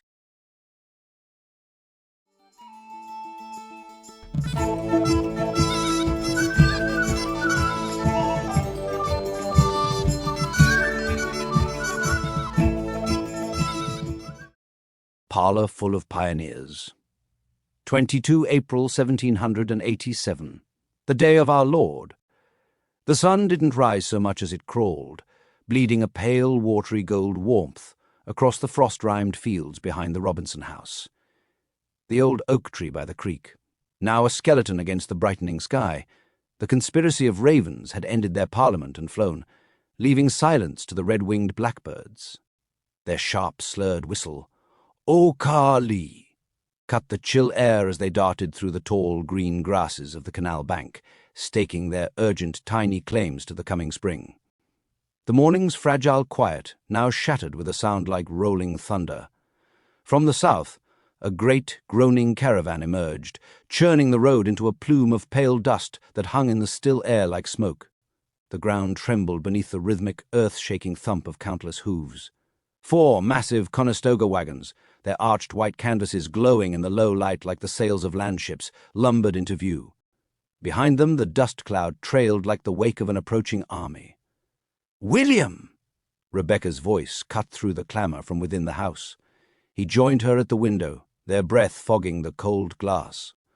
There was Samuel MacAllister, unmistakable even at a distance, standing tall on the lead wagon seat, with Martha beside him, her bonnet a bright spot of colour. Behind them came Andrew Ellicott, and beside him the graceful figure of his wife, Patience Biddle Ellicott, followed by wagons full of their kin and belongings. Laughter, rich, travelling-worn, and full of relief, carried on the breeze, mingling with the shouts of teamsters and the creak of 100 stressed timbers. A sudden, galvanizing energy surged through the Robinson home. Phoebe, her hands already dusted with flour, called to Nan and Hannah, her voice rising above the growing clamour outside. "The coffee pot! Fetch the big one, and we'll need every plate." "I have extra biscuit dough ready," Phoebe said, already wiping her hands on her apron and moving with a purpose that set the floorboards to creaking. Nan, her movements quiet and efficient, nodded. "In Virginia, we make a gravy from fresh cream and bacon fat," she offered, her voice soft but clear. "It would be good over the biscuits." The warm, savoury scent of that idea seemed to materialize in the kitchen air, promising comfort. Rebecca and Margaret were already on the porch, shawls pulled tight against the morning's bite, their faces alight with welcome. Across the yard, William, Robinson, and Titus were directing the great wagons onto the flat ground near the barns, their shouts mingling with the snorts and stomps of the lathered oxen. The air grew thick with the smells of damp earth kicked up by wheels, the pungent odour of animal sweat, and the dry, sweet scent of hay from the barns. As Rebecca watched the travellers pour from the wagons, stretching stiff limbs and turning their faces to the weak sun, the vast, daunting distance to the Ohio River seemed to collapse. The wilderness had sent its scouts, its vanguard. The journey was no longer a solitary dream sketched on a map. It was here in their yard, real and breathing, smelling of dust, animals, and hope. The Ohio, for the first time, didn't feel like a distant mystery. It felt like the next bend in this road journey they were now all sharing. What they were not short of was laughter and warmth. The morning sun dawned across the fleeting frost, silvering the fields, melting quick as red-winged blackbirds trilled their conquests from the greening canals. Grass blades pushed stubborn through the yard's soft mud, whispering of full spring to come. Conestogas from the MC Alister and Ellicott kin dotted the Robinson property like patient beasts, their canvas dew-heavy, while Samuel, Martha, Andrew Ellicott, with his wife Patience Biddle Ellicott, and their travelling folk converged on the house just an hour past sunrise. William Robinson and Titus wrestled the repurposed hogshead from the supply wagon, iron hoops slick with dew, water sloshing deep inside like a waking river. The faint smell of seasoned oak staves mingled with the mineral kiss of well water, and the fresh, loamy breath of thawing earth. Nearby, a handcart groaned under precious fodder, sun-dried meadow grass bundles crackling crisp, dusty parsnips and fodder beets from the root cellar, golden Indian corn kernels rattling like distant thunder when Titus scooped them. No starving time threatened now. Spring's green tide would soon flood the hollows. From the porch, Margaret's voice rang clear over the low ox calls and blackbird song. "Leave that and come eat, all of you." Breath fogging faintly in the crisp air, she waved toward the path beyond the barns. "Necessaries yonder. Mind the geese. They'll have your shins." Inside, the parlour hummed with close, joyful chaos, an hour's work since dawn, stretching the great oak table extensions to breaking. Worn planks vanished under mismatched cloths, flowered damask, checked homespun, a corner of sailcloth for the overflow. Chairs fell short amid the crowd, but William and Titus hauled in benches from the cooperage, their surfaces smooth-worn, carrying the morning's chill and pine-pitch whisper. Yet all senses bowed to the house's reigning aromas. Ham sizzled fierce in the skillet, fat sizzling and popping. Nan's bacon gravy bubbled creamy and thick, its savoury cloak rising triumphant. It wove with Phoebe's hearth-hot biscuits, golden, feather-light, and the bold, nutty steam of coffee perked strong. The aromas struck like a physical balm, thawing journey-weary bones, wrapping MC Alisters, Ellicotts, and the rest in promise of full bellies and fuller hearts. They squeezed onto benches and chairs, elbows knocking like old friends at a barn dance, shoulders meeting in a friendly crush of wool and homespun. Mugs of coffee and cider clinked a tinny percussion against thick crockery bowls, and spoons scraped a happy rhythm against their bottoms. Then the real symphony began, a low, warm murmur of voices that bloomed into a joyful chaos of overlapping sound. Tales were traded about the coming flotilla, questions flying back and forth. Jokes rose above the din, first at the expense of Andrew the surveyor, who'd famously taken a wrong turn and tried to map his way out of a Philadelphia alley. But the true crescendo came with the story of Samuel and the ox, how he tried to wrestle the great beast onto its back to fit its new iron shoes, shouting for help while the beast flipped Samuel on his back, unimpressed. How, in the frantic dance, he'd tripped over his own anvil, the very symbol of his strength, and landed flat in the wagon bed, much to the ox's apparent amusement. The laughter that followed didn't just fill the room, it became the room. It erupted in great rolling waves, a thunderous, belly-shaking force that seemed to lift the very rafters. The deep, booming guffaws of the men met the bright, shattering peals from the women, while the pure, unburdened giggles of children wove through it all like sparkling threads in a rich, warm amity of joy. For a long while, the hard journey, the cold, and the uncertain future were all forgotten, chased away by the mightiest sound on the frontier, the sound of a family, chosen and born, laughing itself breathless. No fine china gleamed, no silver shone. Space was rationed tighter than salt pork. Yet in that sun-sliced parlour, gravy steaming, ham hissing, biscuits torn steaming from the cloth, blackbirds carolling faint outside. No lack shadowed them. Frost fled the fields, the Ohio whispered high water, and here, shoulder to shoulder with Mac Allisters and Ellicotts, Moffetts, and the Robinsons' table brimmed not just with food, but with the deep, rafter-rattling warmth of lives braided for the road ahead. Red-winged blackbirds had trilled their urgent claims through the morning chill, ravens' conspiracy scattered. Now the parlour rang with a bolder music, laughter erupting in gusts, voices overlapping like kin, the vanguard gathered tight against the wilderness ahead. Tavern talk and the Constitution's shadow. April 23rd, 1787. Preparations. The tavern at the Sign of the Bear hummed with life on that cool, damp evening in late April 1787, just days before William Moffett's caravan would roll out along the muddy Forbes Road toward the Ohio River. Smoke from the great hearth curled thick and blue through the low-beamed ordinary, carrying the sharp smell of burning hickory and the richer, mouth-watering aromas of roasting pork, boiled cabbage, and fresh-baked cornbread slathered with dripping butter. The air was heavy with the yeasty scent of ale-soaked oak tables. It had an earthy musk of wet wool cloaks hanging near the fire to dry. Laughter and raised voices bounced off the ordinary's walls. Pewter tankards clinked. Chair legs scraped across the wide plank floor, and somewhere in the corner a fiddler sawed out a lively reel that set boots tapping and rowel spurs jingling. Supper that night was a rare respite for Nan, Phoebe, and Hannah. The men had declared they would take their meal at the Bear, giving the women and children a quiet evening to bond back at the Robinsons. It also allowed the travellers, Andrew, Samuel, William, and the others, to lay out the final details of the long road ahead. They discussed, checking harness, counting powder and lead, and confirming every soul was set for the grueling weeks to come. Andrew's brother-in-law, Johann Adam, newly arrived from the east, slid onto the bench beside them, his cloak still beaded with spring rain.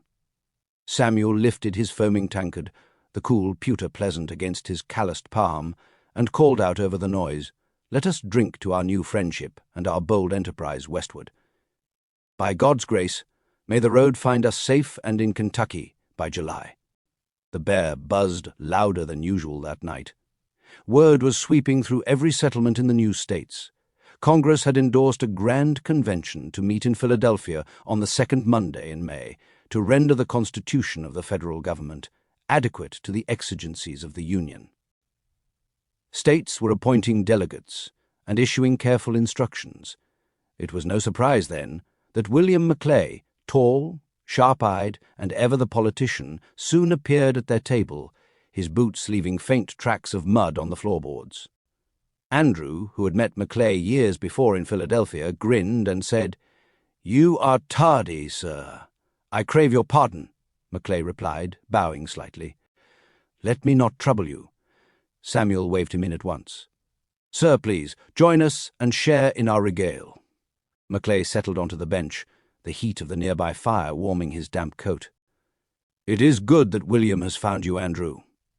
Young William Moffett looked up from his plate, lips twisting into a sour smile as he listened to what he privately judged laughable commentary.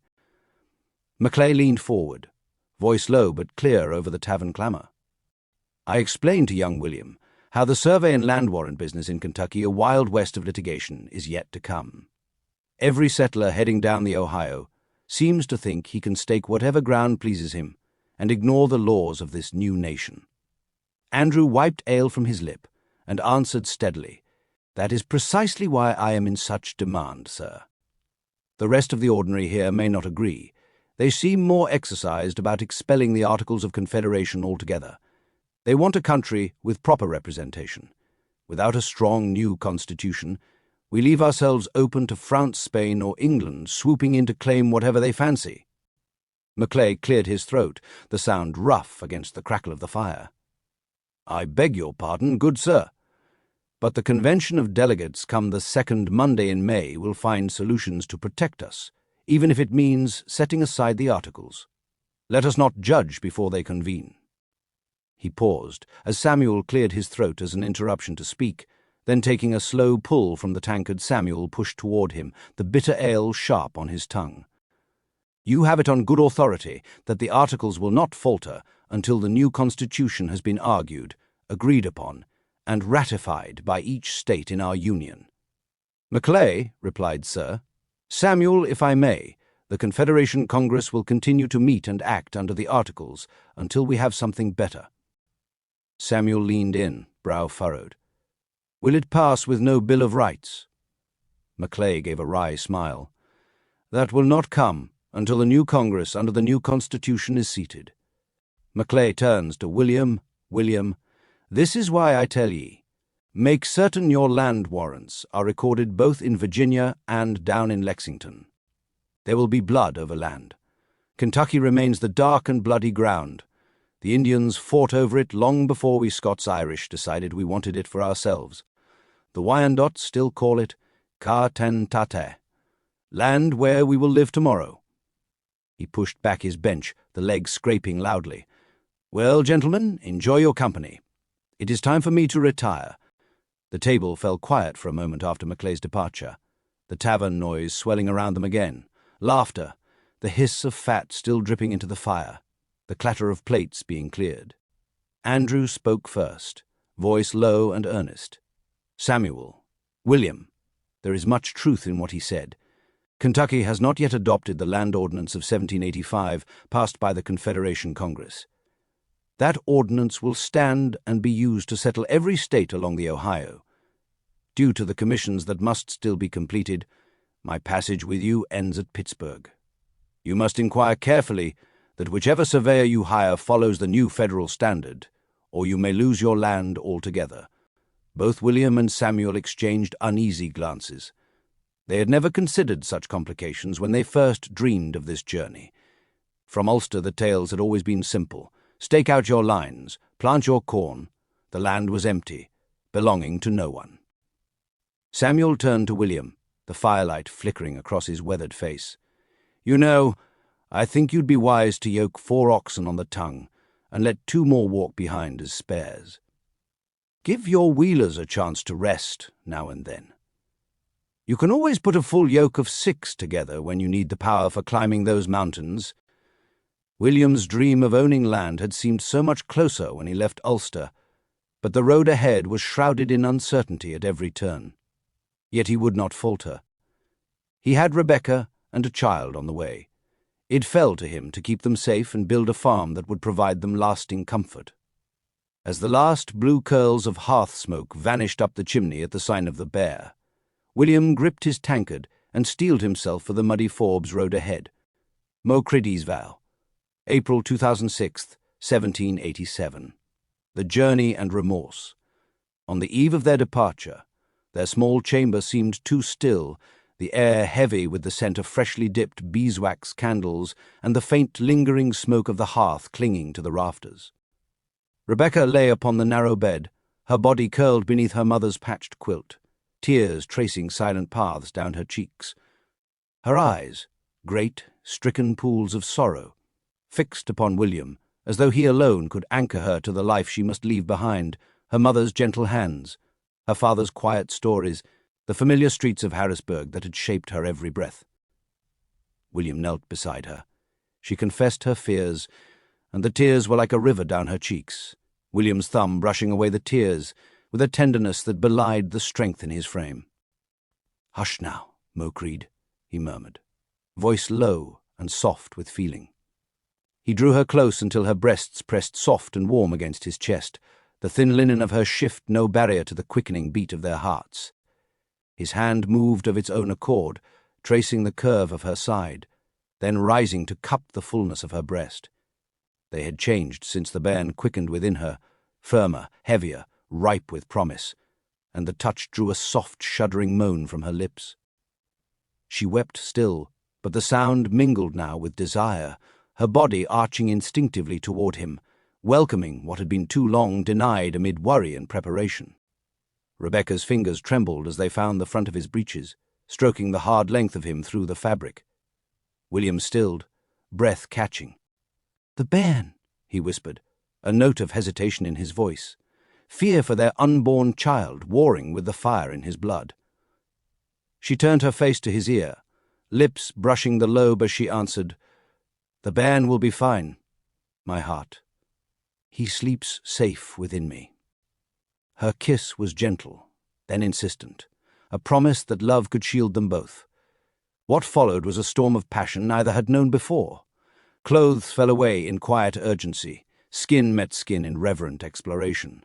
Their joining was fierce yet tender, a claiming that spoke of shared trials, unspoken vows, and the deep, unbreakable bond forged in hardship. Every touch, every sigh, every whispered name poured over them like divine rapture, binding soul to soul as surely as body to body. Afterward they lay entwined, sweat cooling on their limbs, the candle guttering low.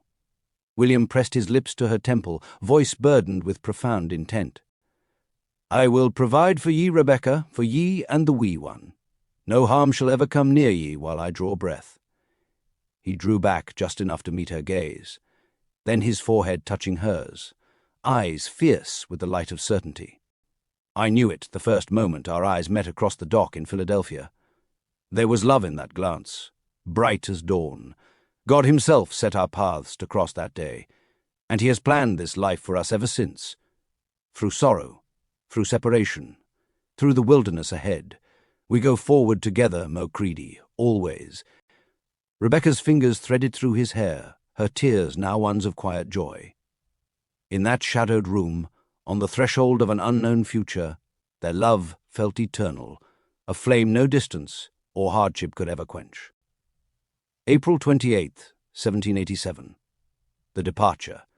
The Robinson homestead buzzed like a disturbed beehive on that spring morning in Harrisburg.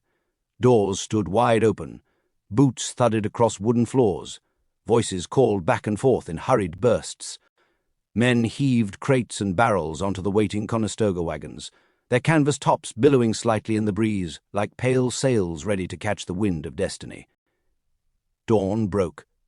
Dark cloud shadows on the horizon had the color of bruised purple overripe plums, then softened into a warm crimson and amber hues as the sun climbed from behind the Appalachians. Golden light now touched the trees. The birds burst into a dawn chorus. Sparrows stirred first, trilling and chirping in eager waves that filled the air before the sun crested. The air along the gravel road fronting the homestead carried the rich, loamy scent of damp earth, freshly turned by spring rains, laced with the sharp tang of wood smoke drifting from chimneys, and the faint, sweet resin of budding trees.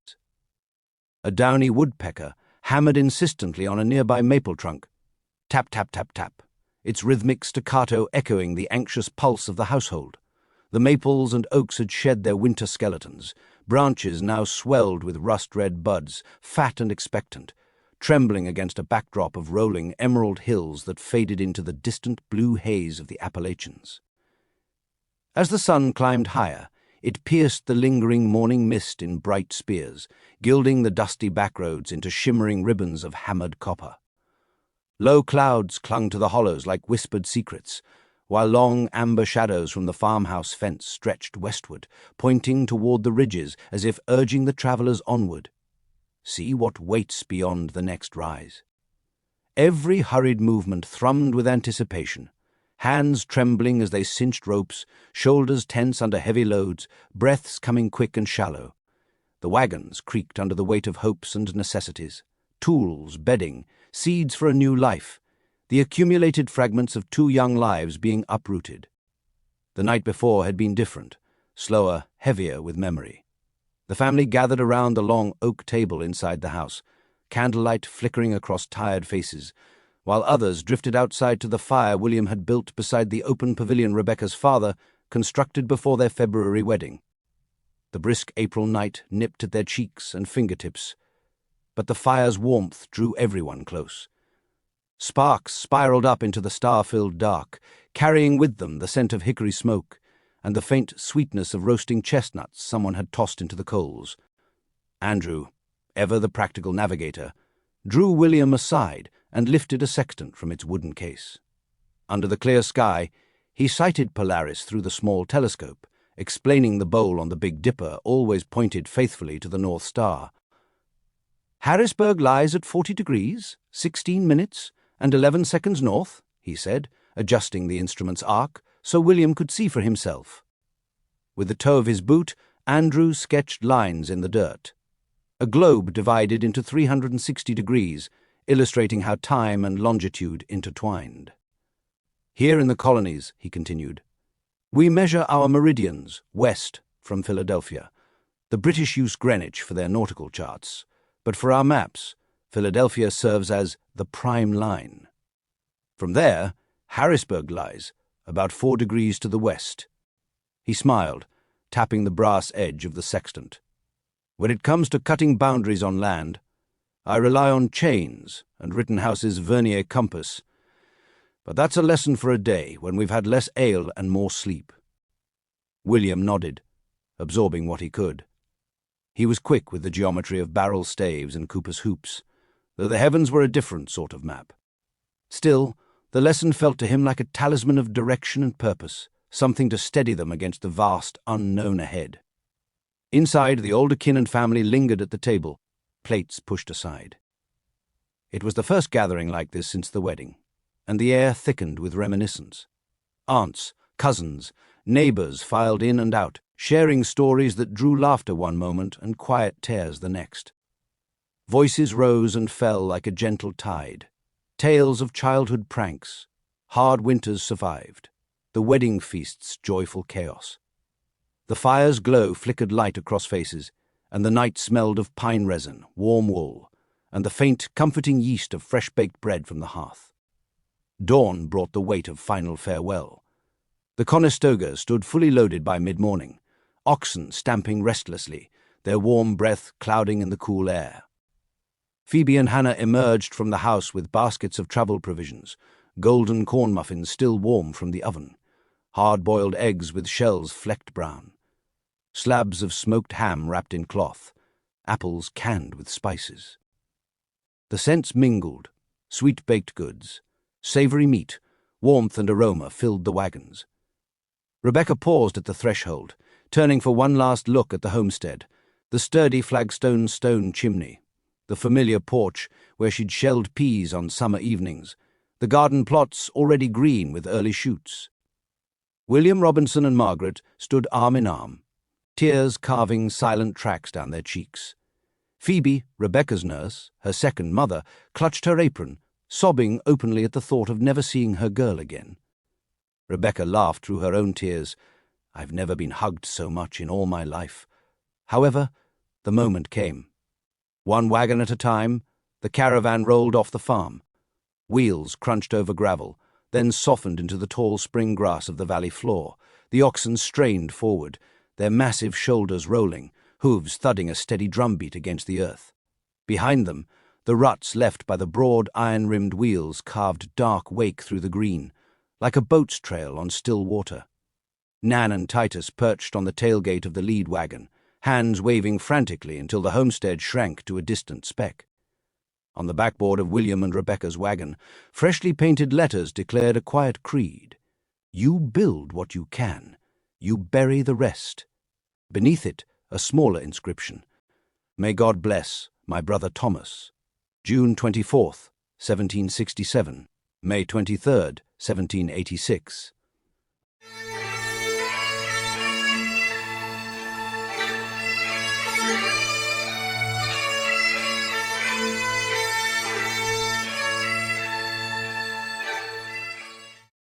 April 28th, 1787.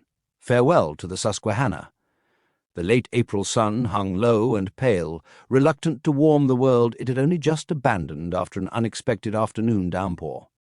The roads had turned to mud and muck. Thick river clay clung to boots and wheel rims alike, its dank, fertile smell mingling with the sharp green scent of freshly turned earth from the last ploughed fields. As the 5 Conestoga wagons groaned into motion, massive, bowed vessels of white canvas and iron-shod oak, their wheels leaving the Harrisburg cobblestone now biting deep into the rutted track west of Harrisburg, sucking at the damp soil with wet, protesting squelches. A thin line of neighbours stood silent along the roadside, hats clutched in work-hardened hands. Slow waves like the wheat bending in the wind. No cheers, just sad farewell. Only the murmur of the broad Susquehanna behind them, coloured with spring runoff of dark tannins, made the river look like beer pouring from Hogshead headed to meet the ocean. The river was whispering its own reluctant farewell.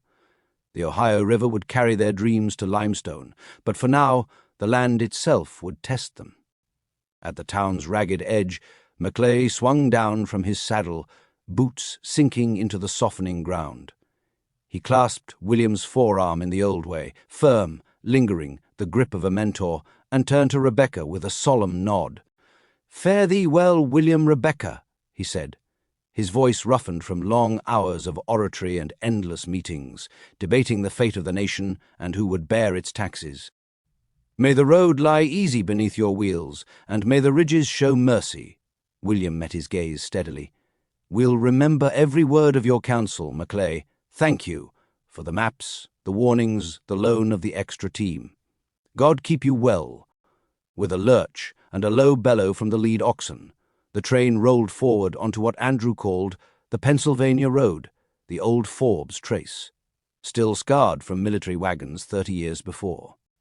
Narrow, flanked by budding oaks whose new leaves shivered in the breeze, it stretched west toward the distant blue haze of the Alleghanies, promising valleys at first, then unrelenting climbs. Rebecca settled beside William on the high wagon seat, the canvas cover snapping overhead like a sail filling with uncertain wind. Behind them, young Nan perched quiet on a crate, eyes fixed on Harrisburg, until it shrank to a grey smudge swallowed by trees. Martha and Samuel's wagon creaked close behind, its load swaying ahead. Andrew and Patience led in the foremost Conestoga, their 2 daughters, 12 and 14, waving farewell to strangers, while their 6-year-old son clung to the tailgate, wide-eyed at the adventure, watching the town disappear. Rebecca leaned close, her voice a thread beneath the steady clop of hooves and jangle of harness chains. "Andrew unrolled the map last night by candlelight," she confided. A day or two of gentle valley road to Carlisle, then the real climb, 3 to 5 days of steep grades toward Old Fort Loudon. "We can breathe there, rest the teams. God grant we reach Redstone Old Fort in 16 days, no more." For the first time since the salt stink of the Atlantic crossing, time stretched unbroken before them, hours unclaimed by urgency, measured only in the wagon's gentle, ceaseless sway. The air thickened with honest frontier scents, oiled leather warming in the sun, oxen sweat sharp and animal, pine sap bleeding from fresh-scraped wheel spokes. They spoke softly of the cabin they would raise in Kentucky, log walls chinked tight against winter, fields clawed from forest, the new bairn due in October kicking already beneath Rebecca's apron. A life almost within reach, shimmering just beyond the blue ridges. Yet beneath that bright current ran a colder stream, one that belonged to Rebecca alone. It eroded her from within, a persistent chill born of stories too real to dismiss. The frontier was no longer a tale told beside a Harrisburg hearth.